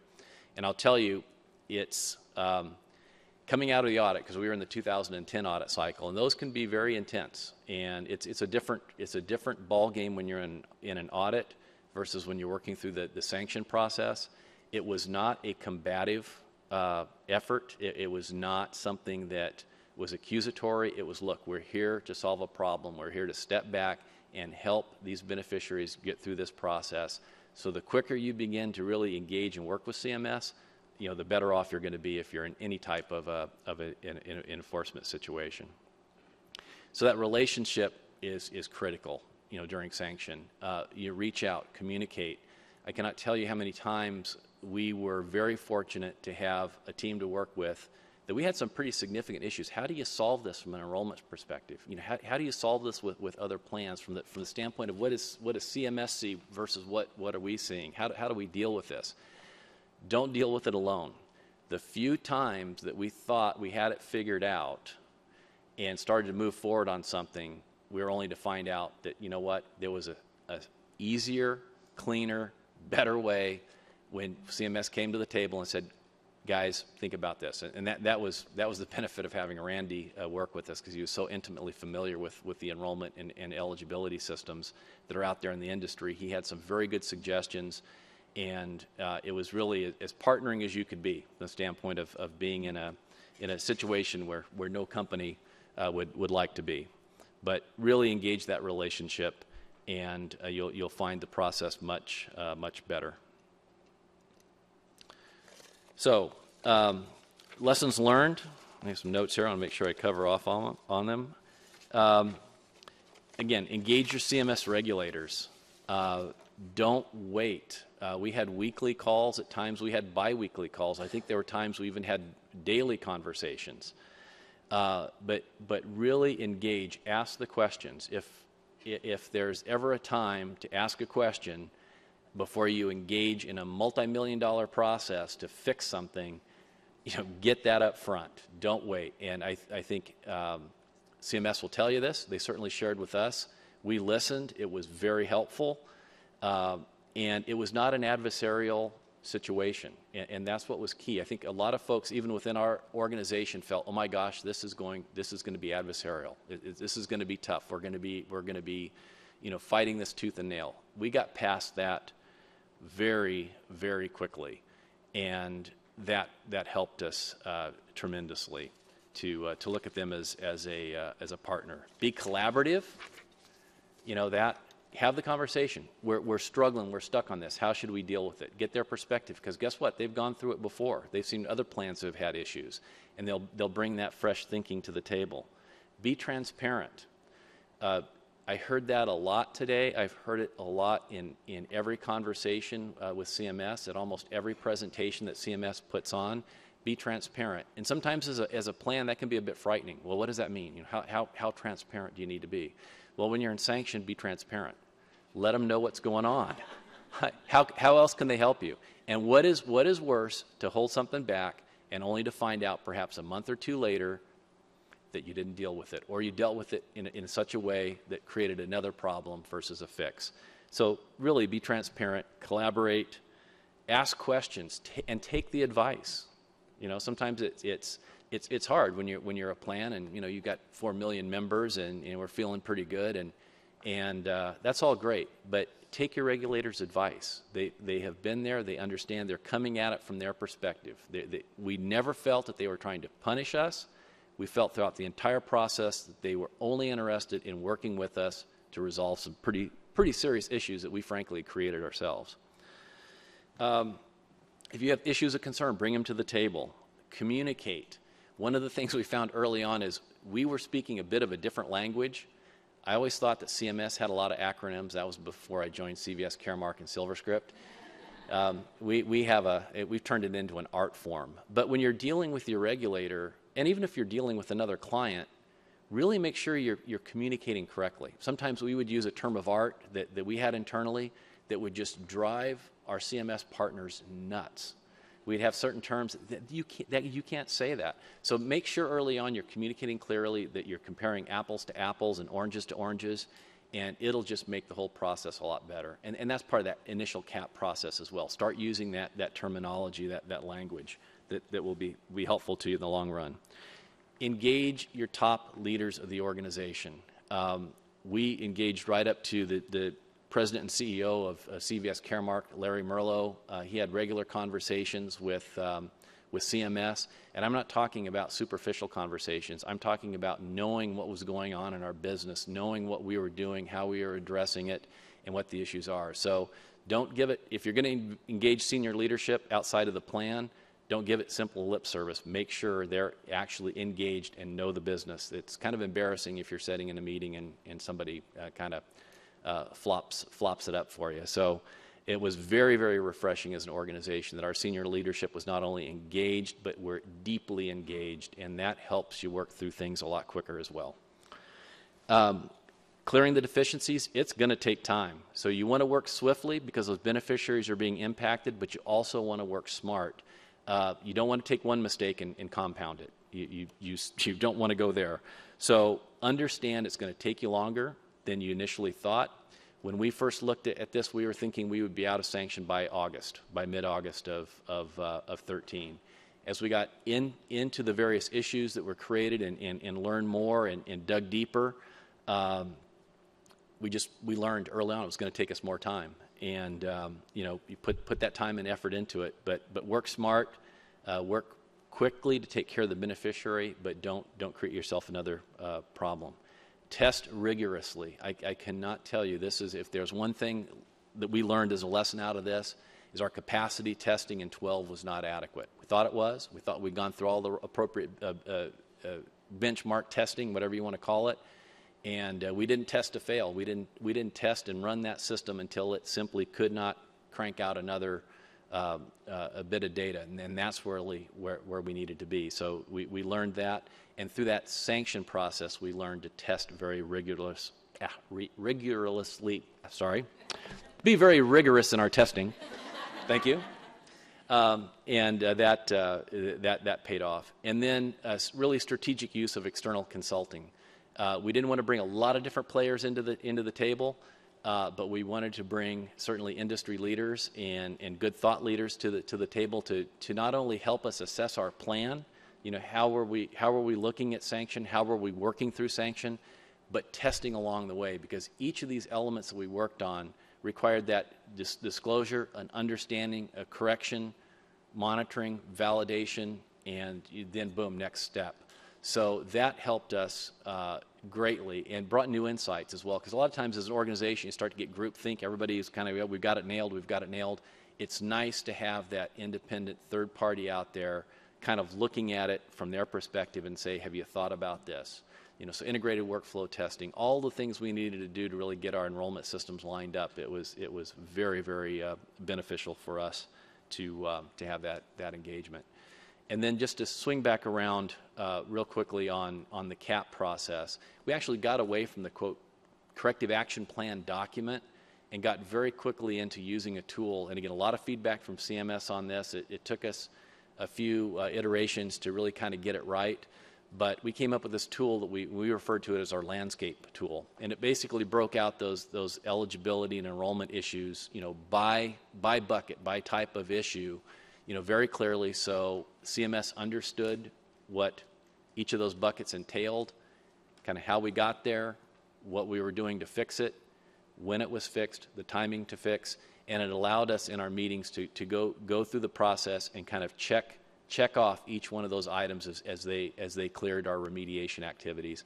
And once we kind of got the rhythm on that going, it was really good, because then we had that common framework to work from, to discuss, to understand. And if something new popped up, which guess what, something will, you're never going to nail it all, and it's going to be that thing you don't see that can catch you. But if there were new nuances that popped up, boom, that went onto that document, we defined it, we scoped it, and then we were ready to move forward again. So again, very helpful from the perspective is to kind of get past the formality of what the cap is and get into what really works well and get that feedback and engagement from CMS on what that should look like. So I'm going to turn it back over to Jonathan here in just a second, but it's going to take longer. It's going to cost you more. But I can tell you this, at the end of the day, if you want to be in this business, it is well worth it.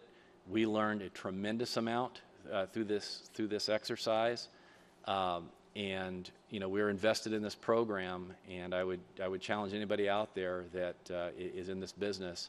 Compliance is a big piece of it, making sure that you've got everything nailed in compliance. And as a past compliance officer, one of the biggest things I'd say that I would do different if I was faced with this again is when people talk about testing, don't take their word for it. Don't simply review the plan. Get in there and dig at it. Look at it hard. Ask the tough questions. Ask them if they're really getting it. Just look at every nuance you can and ask those questions. What are the unintended consequences if something goes sideways on us?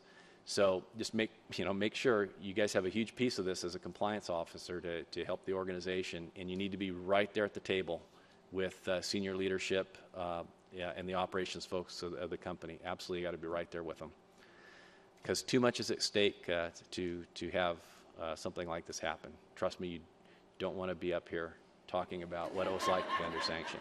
And I finally got the ankle bracelet off, so now we're back in business and looking forward to next year. So, Jonathan.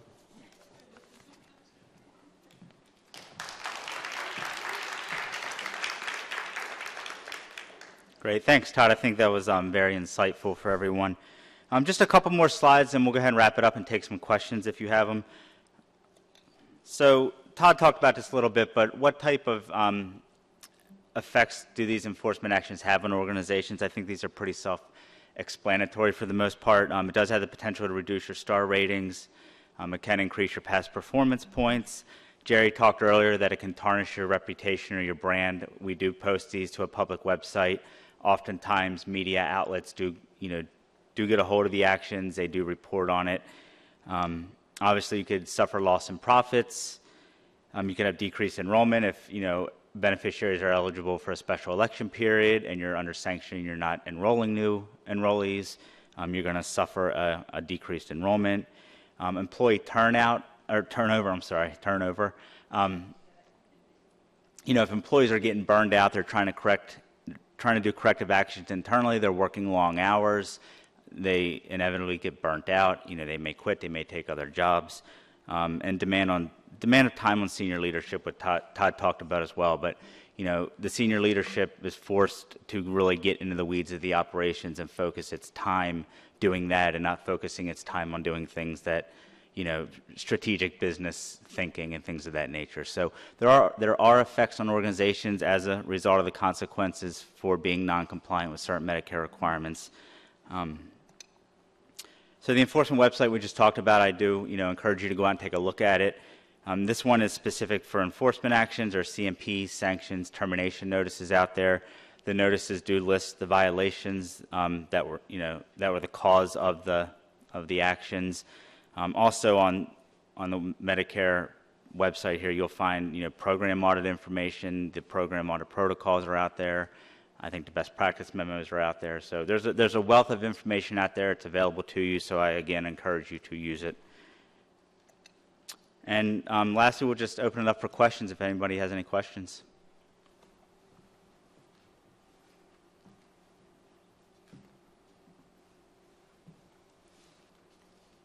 No questions. All right.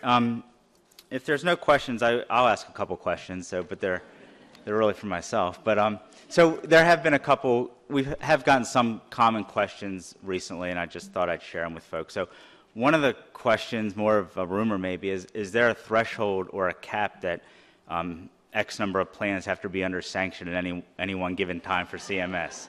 That's absolutely true. No, it's false. It is false. There is no threshold. There is no cap on how many plans we have under sanction. You know, we evaluate every case independently as it comes over to us and take the necessary action. So with that, if there's no questions, we'll wrap it up, and I thank you for your time.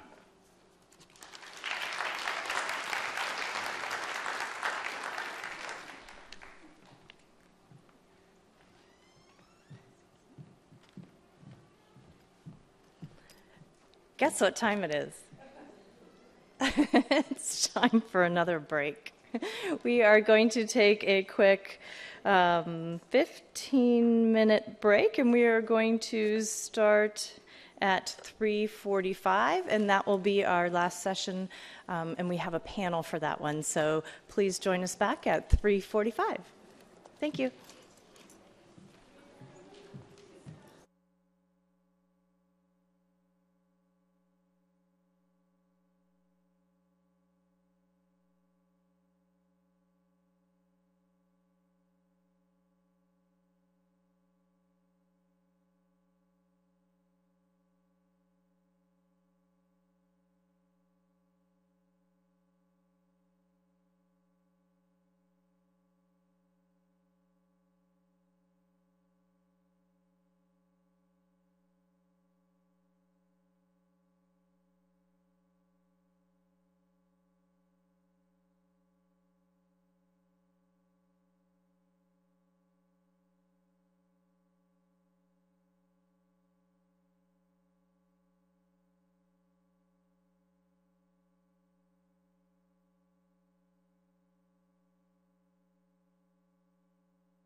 welcome back, everyone.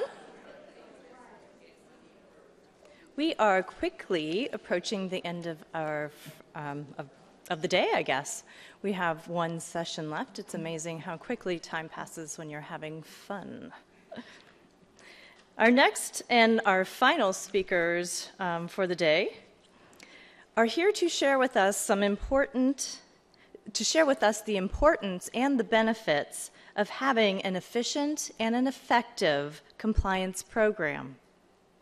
From the Division of Compliance and Enforcement, we have Vernisha Robinson-Savoy, and the plan sponsors include Shannon Tremblay from Martins Point Healthcare, Marcella Jordan from Kaiser Permanente, and Jenny O'Brien from United Healthcare. Please help me welcome them. Let's move this down a little bit. I'm a shorty, so I'm going to move this down some. So I know it's the last session of today, so I hope we can bring some excitement for the next 45 minutes to talk about one of my favorite topics and subject areas, as well as I'm sure of most of you in the room who are compliance officers and executives. And I've been working on this area since 2008 for the last 6 years, and I've seen it progress. You know, we're tasked from our oversight entities to expand and have a more outcome-based audit for the compliance program.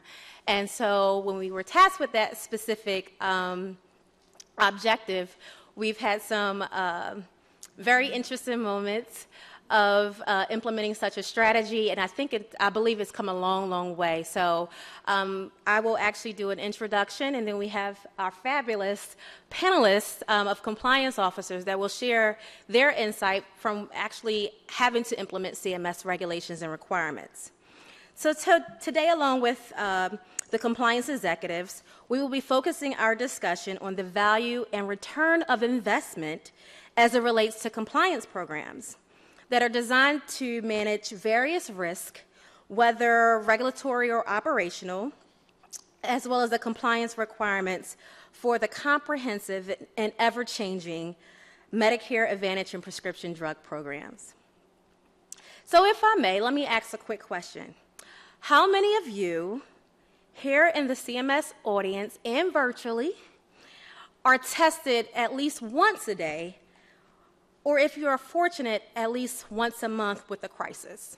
And that can go from someone walking into your office saying, hey, someone has left, 200 appeals in a log that has been untouched for the last week. Or you get a call from your CMS account manager or from central office saying we need to schedule a quick 15-minute call with your senior leadership to discuss the audit. Or you just get a call in regards to, or a notice from CMS that we will be out auditing your organization within the next 4 weeks. So how many of you deal with a crisis of that sort at least once a day or once a month? Okay. So this is the reason why CMS values compliance programs. We look at it as a crisis management tool, not only for responding to beneficiary access issues, but also to prevent and detect non-compliance and fraud, waste, and abuse that you may encounter.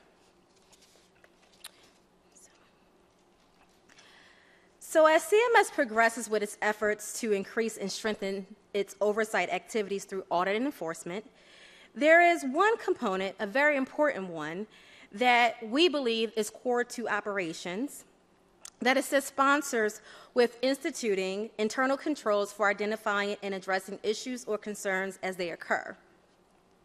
So the question is, why does CMS put so much value on compliance programs? It's pretty simple for us, at least over the last 5 years, is that we truly believe that such an infrastructure allows sponsors and CMS to refer to specific processes and protocols for reasonable approaches to prevent or respond when confronted with a given situation.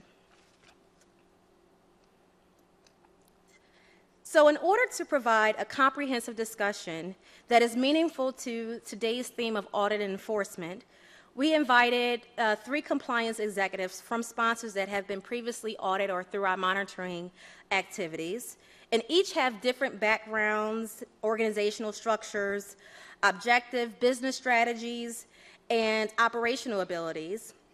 And we're hoping that they will share how they have created, revised, and restructured their compliance programs after internal and external discoveries, either through an internal or CMS audit, with the goal to manage their internal and external risk as well as compliance program metrics.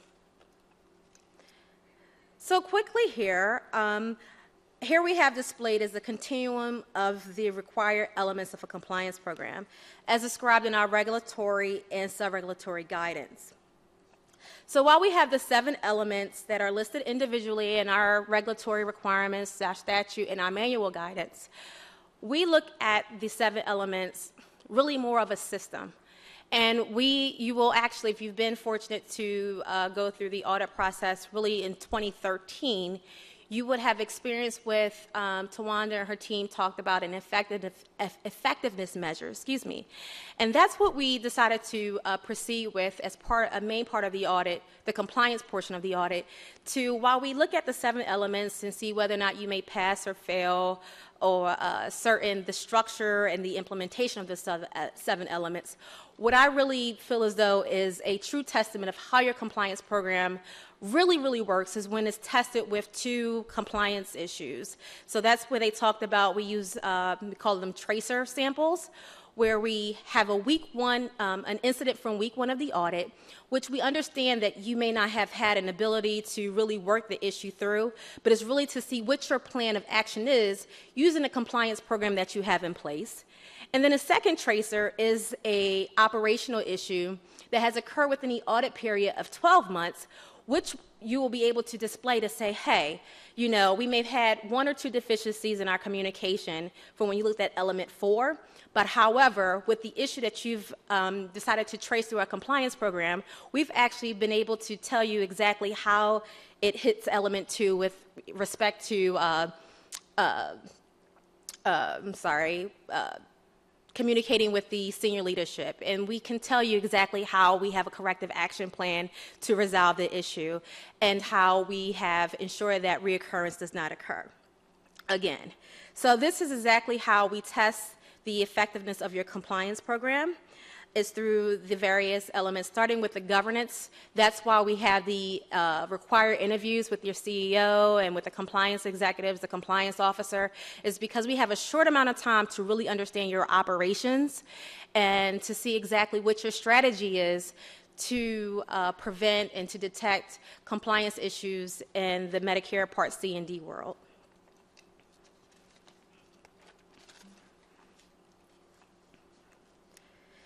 CMS truly wants organizations that contract with us to succeed and perform at the highest level possible.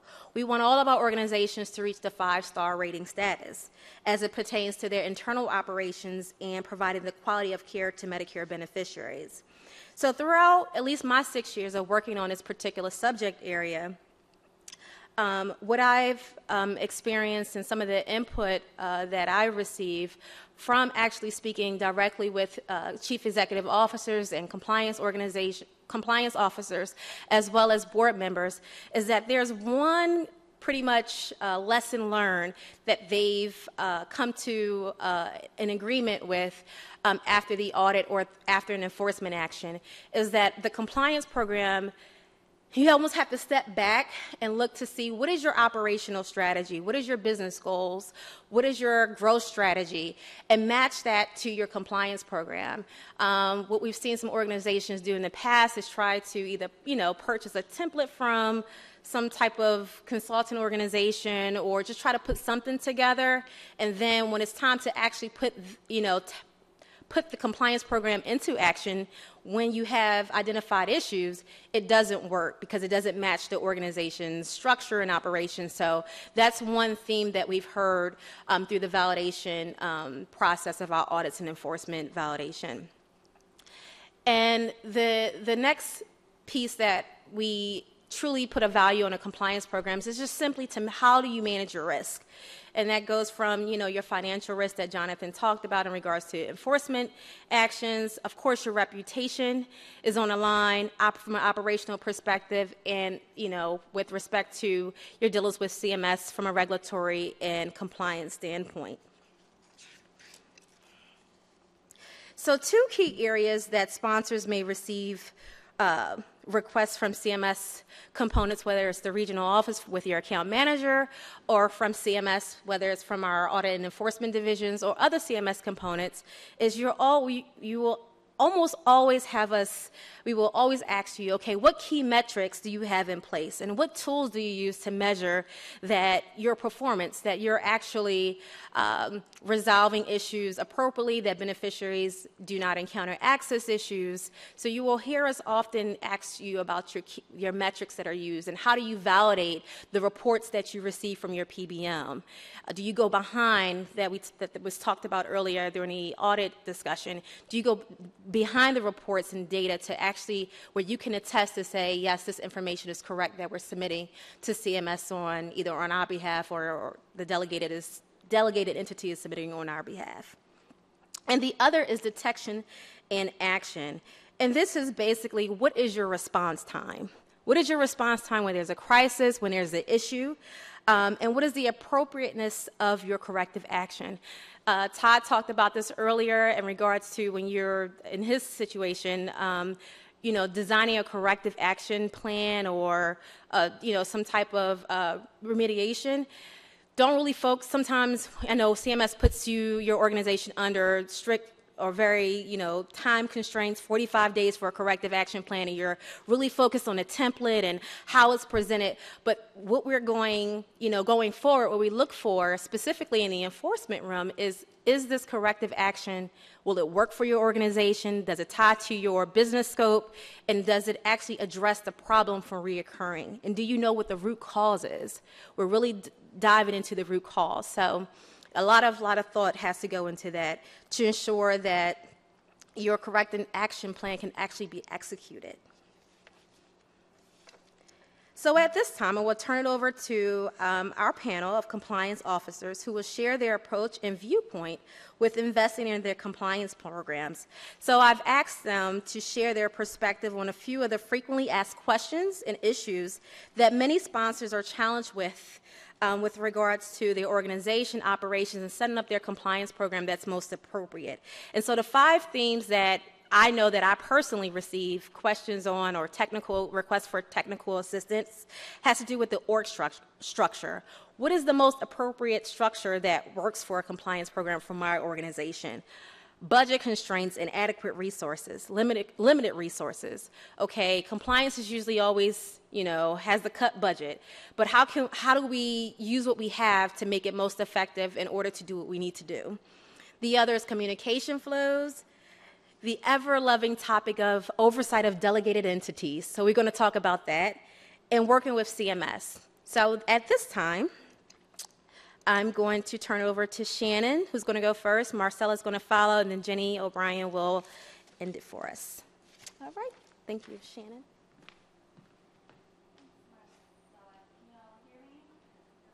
No. Let's see. Quite sure.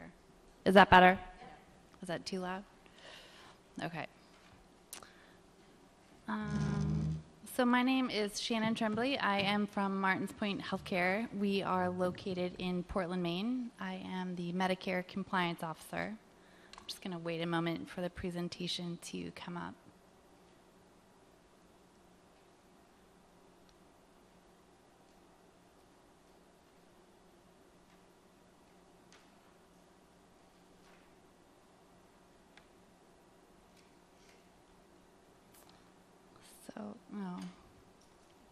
Okay, so Martins Point is a not-for-profit organization based in Portland, Maine. We have 750 plus employees. We have 2 health plans. One is our Department of Defense contracted TRICARE plan. We have 42,000 members in that plan. Our members live in New York, Pennsylvania, New Hampshire, Vermont, and Maine. We have a Medicare Advantage plan that we call Generations Advantage. It has 30,000 members, and they live in Maine and 2 counties in New Hampshire. We also have 9 healthcare centers that serve 75,000 patients. 8 of our centers are located in Maine, and the other is located in Portsmouth, New Hampshire. So I like looking at this graph because it depicts how our plan has grown over time, both in membership and also it has our annual star ratings for both of our contracts. But what I also like here is what it depicts, sort of an upward trajectory that depicts our increased understanding of our members, who they are, how sick they are, how healthy they are, what they want from us as a plan, how they like to be serviced. It also depicts sort of our growing comprehension of what CMS expects of us as a plan, with our heightened understanding and also what we can expect from CMS. What we appreciated from our holistic view of sort of the market and CMS's requirements of us is that in 2011, Martins Point hired for the first time a VP/Chief Compliance Officer and a Medicare Compliance Officer. Previously, we had worked with other positions in leadership in our compliance program, and at that is the time that we felt having those 2 leadership positions specifically was very important. So when the 2 original persons who held those titles came into the organization, they assessed the compliance program and also our areas of operation and determined it would be best to implement a model they called the compliance business partner model, and I'll spend my time today talking about that. So currently our department has 7 full-time employees. 1 is the Chief Compliance Officer, 1 is her administrative assistant, the other is a manager of compliance for our delivery systems. The other 4 include myself and 3 compliance business partners. The 4 of us total have diverse backgrounds and experience in healthcare operations, and the legal field. And we have a centralized system. We work in 1 office that is about 2 miles from our operational centers and is just a small walk away from our sort of C-suite in our Portland offices. So what the 4 of us do is we write policies, we train and educate areas of operation, we audit, we investigate, we enforce, and we oversee the monitors of the business areas. Our organization does not have a separate audit department, it doesn't have a separate legal counsel section, and we don't have a separate special investigation unit.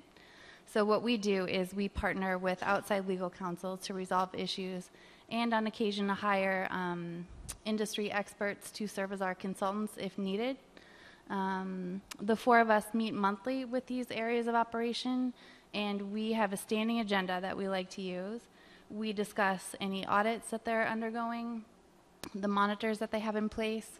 We check in with them and say what memos have come out in the last month that apply to your area. We ask, have they had any staffing challenges, any changes that might bring up some compliance gaps, also require training and education. And so we also ask to be present. Our organization did a pretty great thing a few years ago, and we brought in a consulting firm to help us implement practices of the lean model. Mm-hmm. And so what happened with that is we had probably 3 years worth of multiple areas undergo some sort of lean assessments where we determined, are we working as effectively and efficiently as possible? And what the compliance department did is asked to have a seat at the table of those conversations to ensure that as departments or workflows were being redesigned, that they could include compliance functions. And that was a very helpful model for us. Related to the compliance business partners that we choose to hire, our organization, or our compliance department specifically, has been provided a few opportunities to intentionally sit back and wait for the right compliance department employees. We've seen great models where if we have our department staffed with the right type of people, it's a very successful sort of endeavor for us to enter into business. So I wanted to briefly talk about some of the immutable or intrinsic traits of a person that we think is best suited for a compliance business partner role.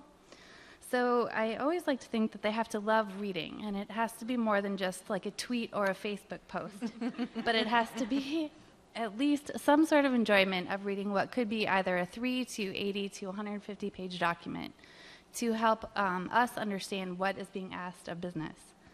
Communication skills are imperative, both written and verbal. They have to be change agile. I've heard a lot of people talk today about the importance and maybe even the occasional love of coming into work each day and having something very different sort of be on their table. I think you were just referencing that. A professional demeanor, preferably with even temperament, a person who is not ruffled by disagreement or conflict or sort of averse to engaging in civil discourse about things. Business acumen, if possible, people who really understand the healthcare industry and also our organization in particular. A sense of humor, that is always very helpful, both for our internal department and also while working with areas of operation.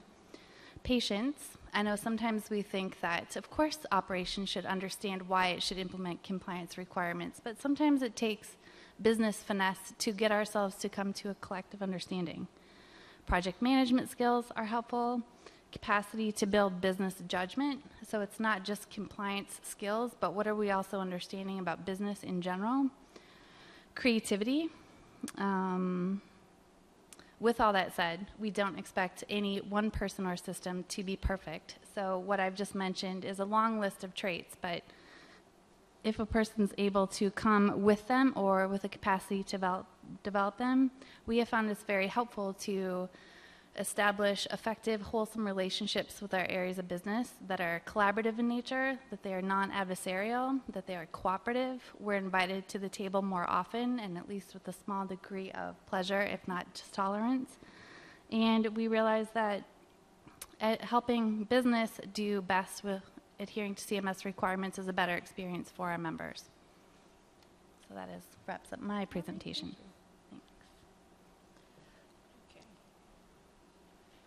So good afternoon, everyone. My name is Marcella Jordan. I am the Vice President of Medicare and Compliance Program for Kaiser Permanente.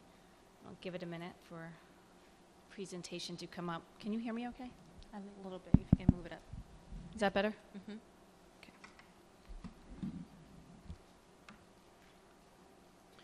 Okay, so today I'm going to provide a high-level overview of Kaiser Permanente, how we're organized, and where we're located. Then I'm going to go over at a really high level our compliance program resources. I'm going to talk a little bit how we implement new CMS requirements, and then share some of our processes for getting leadership on board, communicating with CMS, and our oversight of FTRs. So first, a little bit about us. I think Vernisha on her slide showed or mentioned that we are an integrated system, and really what that means is that we are a health plan, but we own and operate the majority of our hospitals and pharmacies, and we have an exclusive relationship with our medical groups. As you can see from this slide, we are basically bi-coastal. We operate on both coasts as well as center of the country in Colorado. We have 9.3 million members, of which over 1 million are Medicare beneficiaries. We have about 175,000 employees, over 600 medical offices, and 38 hospitals. We're in 7 regions, and we have 6 Medicare Advantage contracts. I shouldn't say that. We have 1 cost, and that's in the Mid-Atlantic region as well. So what are our resources like? In terms of resources, we have a centralized Medicare compliance function, which is housed in the National Compliance, Ethics, and Integrity offices. We have a strong core team with a presence in all regions. I have about 16 people on my team. A lot of them do national work. I would say of those 16, 10 of them are national, and 6 reside in each of the regions that I just showed you on the previous slide. We do, in the NCO office, we do have a separate audit team. We have an SIU unit. We have a fraud, waste, and abuse unit. So I am well supported by other arms of compliance. But the folks that I just mentioned that are on my core team are distinctly focused on Medicare operational requirements, both on the Part C side and the Part D side. My Part D team is now quite small, and we're thinking we need to expand as the ever-increasing number of issuance and guidelines continue to come out. So on that core team, we hold weekly Medicare compliance community practice calls. This ensures consistent and national oversight of those Medicare requirements. We also have a very robust and healthy partnership with our Medicare line of business. My compliance team has representation on key business-led work groups. We coordinate very closely with functional areas and risk management units. And we participate in strategy discussions with Medicare leadership. And I think you'll probably hear some common themes here as we move along, but I think, Shannon, you mentioned some of the same kind of processes. I think one of the cornerstones to our success as a program has to do with our process for implementing new CMS requirements. We have a robust process for analyzing new guidance, disseminating to applicable stakeholders, and monitoring implementation. Basically, we have one person who is accountable for identifying new guidance that comes through either HPMS or the Federal Register. We, meaning my team, in conjunction with legal, then conducts an analysis of that guidance. And I should say, if it's very complicated, we obviously include operational leaders to get a better understanding of what that analysis entails and what the impact might be. We help determine that impact. We assign accountability for implementation within the business line. And then we prepare a summary that includes the next steps, and then we push it out via email to the entire Medicare business line. We also track all open issuances, and by that, if there's required action, meaning there's something that needs to get done, we keep it open and we monitor to ensure timely and effective implementation.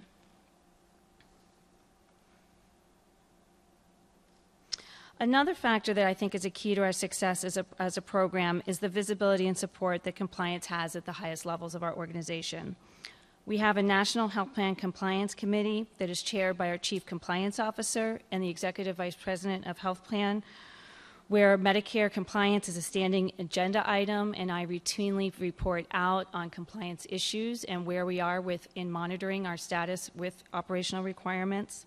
I also provide a Medicare report to the Board of Directors on a quarterly basis, and our Chief Compliance Officer reports directly to the Board, and he is in fact a member of the Board.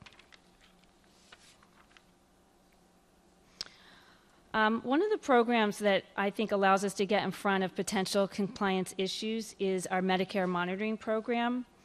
With over 400 individual metrics across 13 functional areas, this program provides line of sight into ongoing compliance with CMS operational requirements. When we have a metric that's underperforming, we put a corrective action plan in place, and we track it until it's remediated, and we report it out to Medicare leadership on a quarterly basis.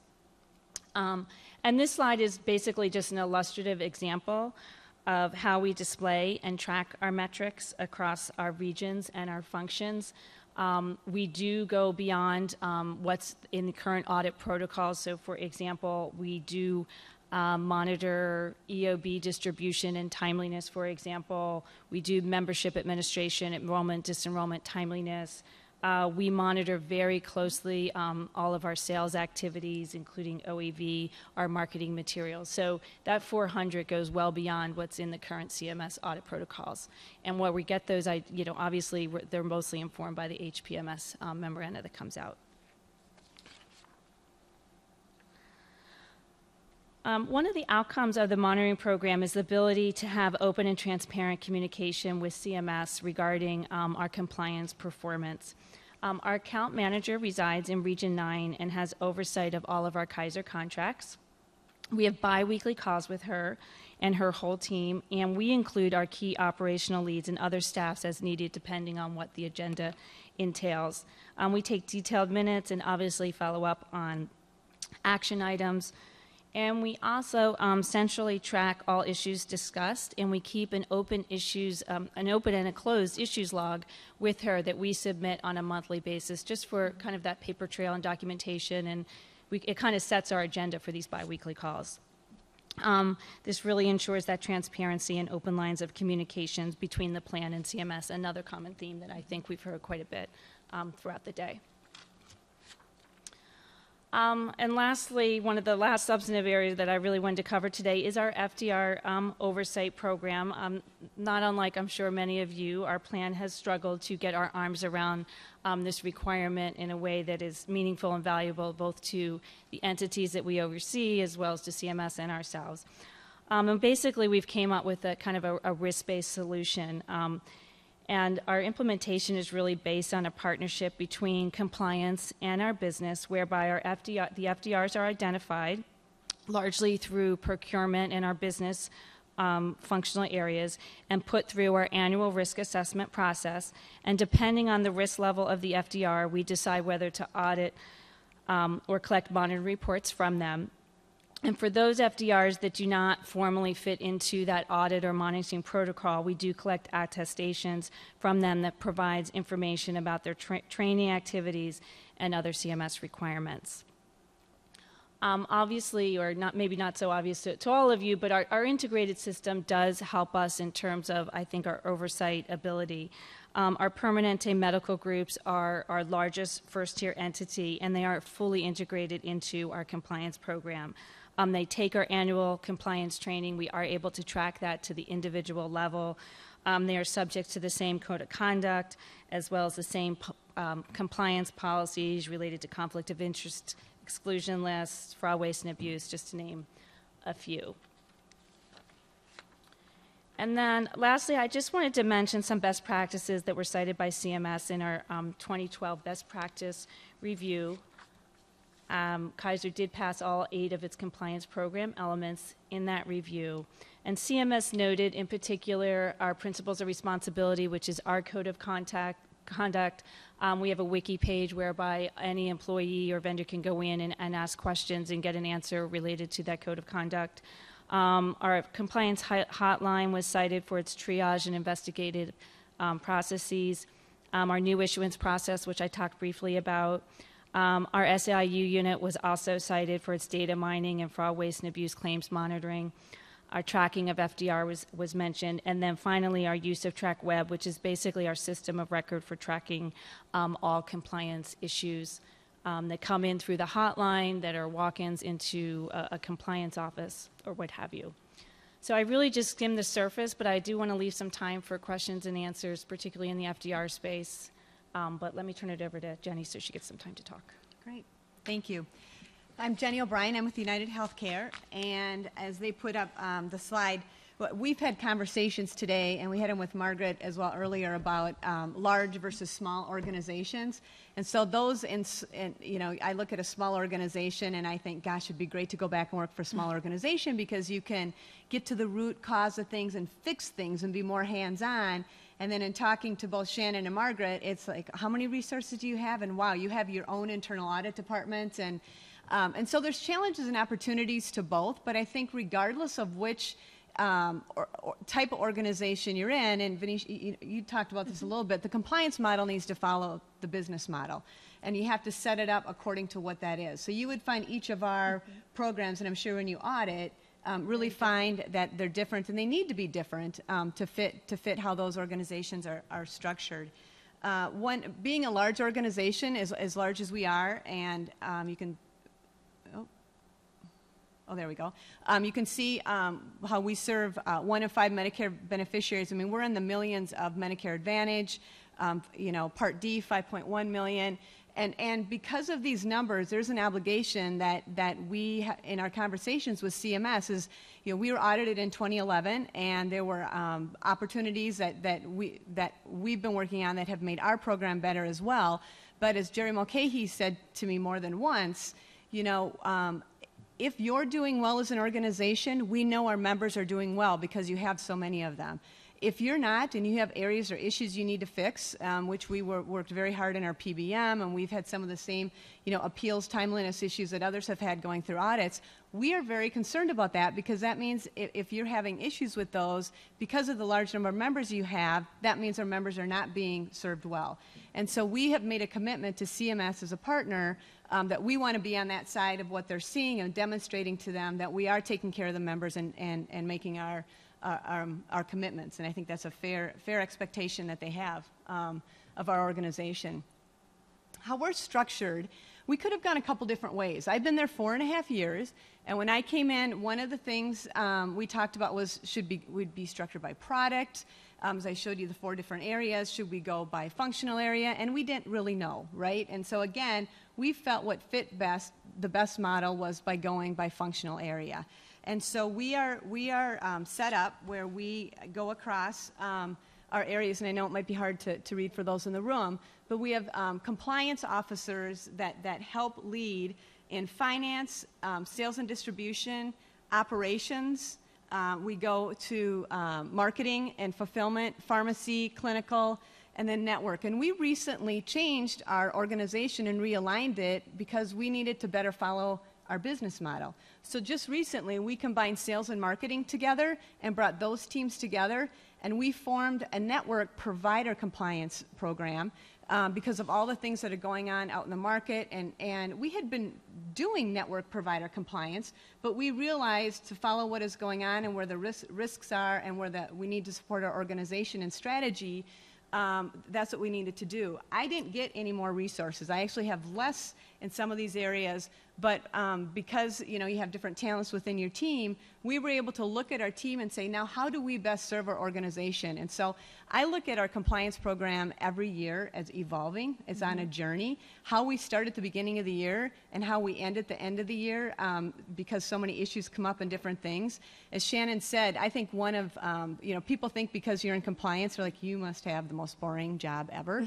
But it is one of the most creative, innovative jobs I have ever been part of, and that's why I'm still doing it. We have to be so strategic to figure out, with what's going on in the market, how are we going to support the organization? Every department, you can read about hospital systems, you can read across industries, everyone is resource challenged, right? I think CMS, you guys are resource challenged, and so we have to figure out how we're going to be able to support what's going on, and that's what we've been doing right now as we've laid out our structure. Then we're fortunate enough, we have an audit management team that goes across each of those areas, and we do a risk-based audit plan. We share that with CMS. On here you can see a CMS account management team.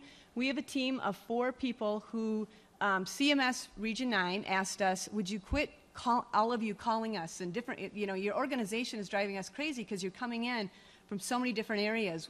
They wanted one contact, and very fair thing. See, we're treating it, and they're treating us. They have a contact as well as a real account relationship.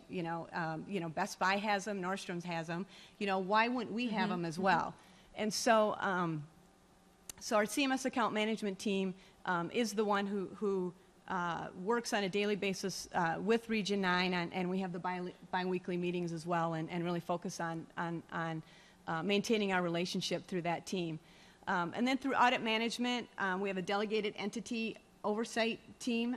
So we build in a delegated entity oversight over each of those areas. And again, it's a risk-based approach to it. We do audit it, and we make sure we're auditing in our highest risk areas. We have an investigations team that does agent broker investigations. We have 25,000 agents and brokers.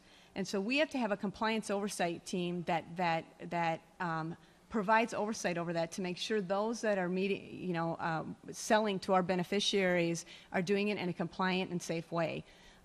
We have an SIU department, and then we also have just a department for hotline and other compliance issues that come up. Privacy and security go across the team, but again, we build that into each of our business functions. And then regulatory affairs. One of the things that we focus on as a team is role clarity. And because you are all compliance professionals, and most likely are the ones in your organization that people come to because you get things done. And when that happens, guess what they keep doing? They keep coming to you to say, oh, and then can you work on this? And so we're very careful with our team to make sure that we say yes and to everything that comes up to us. Yes, I will help you, and I'm going to help get that to the right person. One of the things we focus on is to make sure if something comes in, who's the business owner that owns that? And if there isn't one, that's our first gap, that we don't have someone in the business being accountable for it, and that's the first thing we do. I go to our CEO and say, with every issue that comes up, there should be a business owner that you can go to. And if it's the compliance officer is your business owner, that's a breakdown in the gap right there. And so we have these guiding principles that we have in every presentation and that we communicate out to our leaders that they've signed off and bought into. We bring the values into the organization. Business operational leaders are responsible for compliance. You know, our job is to develop a strategy, an effective strategy that supports the business leaders in implementing their strategy. That's what our job is to make sure there's a strategy to support that business plan. And then we make clear that our regulatory relationships are fundamental to what we're doing, both state and federal, and what we're working on. And then again, clear accountability around compliance that fosters open, honest, and clear communication. So we keep this in front year after year about what our obligation and how we are supporting the organization. And after about year one, going into year two, our leaders are able to read this back to us. And so we try to keep it simple, clear, and concise, and that's been very helpful. Another thing that has been very helpful to us is we needed a way to communicate to and integrate what our compliance strategy is and get ownership with our business owners. So across each of the functional areas, we have a compliance scorecard, and the compliance committee is co-chaired by the business executive and the compliance person. So for our sales team, it's our chief sales officer and our sales compliance officer. It's our chief operating officer and our operations compliance person. And so what we've done is incorporate really what comes when a CMS audit protocols come out. If you go through those, the top things on here are really the structure and process type things. You got the risk assessment. This looked different 2 years ago. It had more structure, process, and one outcome section. Because CMS and the industry and our organization is so focused on outcomes now, we've actually moved outcomes to 75% of the points and the structure process to 25. So again, we've changed to meet what's going on with CMS and what the expectations of our regulator are, and make sure that these are reflected, because our business owners, and this is again where you become more effective, and you're getting to effective to say, what do we need to do to get to green? And so we have everything in there, from all of our internal and external compliance audit results, every privacy and security disclosure, even if it's a one mislabeled breach, because people think you don't have a lot, and then all of a sudden they're like, we have that many? A lot of little ones can show where there's some gaps. You know, a compliance training completion or vital signs survey, that's how we get to the ethical component culture. And then we have key compliance indicators and CMS operational performance scoring that's built off of the CMS protocols, past performance scoring, and the like. And so that's what we've done to make this real for our business leaders, so they can look at this and know where to ask the question and know where the risks are. And then this last thing I'm going to share with you is really just to let you know another. This is actually on a one-pager that we have, but to demonstrate to the organization how we can help the business succeed. And so we have a value proposition, a mission, and then under each one of these, proactive advisors, trusted specialists, value-added partners, we have we communicate what we do. And I put this is on the back page of my Compliance Oversight Committee each quarter, and these are commitments that we've made to the business of how we are adding value and quantifying our value to the organization. We all know we're non-revenue producing functions for our organization, and so we have to constantly be selling our story, selling our brand, and letting them know and articulating to them the value that we're bringing to them through our compliance program. Awesome, thank you. Okay, so at this time, I don't think we have time for questions and answers, but we did try to address the common questions. So if you have more very specific ones, there was specifically in Jonathan Blanar's presentation, at the end of his presentation was our mailbox specifically for compliance program questions. And I monitor that mailbox and respond pretty timely. So I usually have to give you a call to work out the question and make sure that we respond appropriately. So if you have a question, just submit it to the box, and I'll be sure to set some time up with you to address your question. Okay, Stacy? Okay, thank you. Hello? I don't think he's ready for me. There we go. All right, thank you to the entire panel for sharing with us today. And This actually brings us to the conclusion of our event. Believe it or not, the day kind of flew by for me.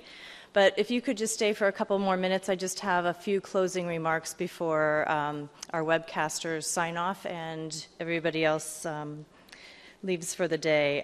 First, we want to thank all of our webcast participants for joining us today and hanging in there with us. And second, I would like to remind everybody that there is a post-webcast survey that is going to go out to you. That should be in your mailbox sometime this evening. So please take a few moments and complete it and give us your feedback so that we can utilize your feedback to help plan future events. Third, after the webcast, an email will be sent to everybody who registered for the event when all materials are posted on the website. That includes transcripts, it includes the audio and video. The presentations are currently there, but when everything else is posted, we will send out a notification to let you know it is there. And finally, CMS would like to thank the following people. First of all, our presenters today for their time and their dedication and taking the time out of their schedules to present today.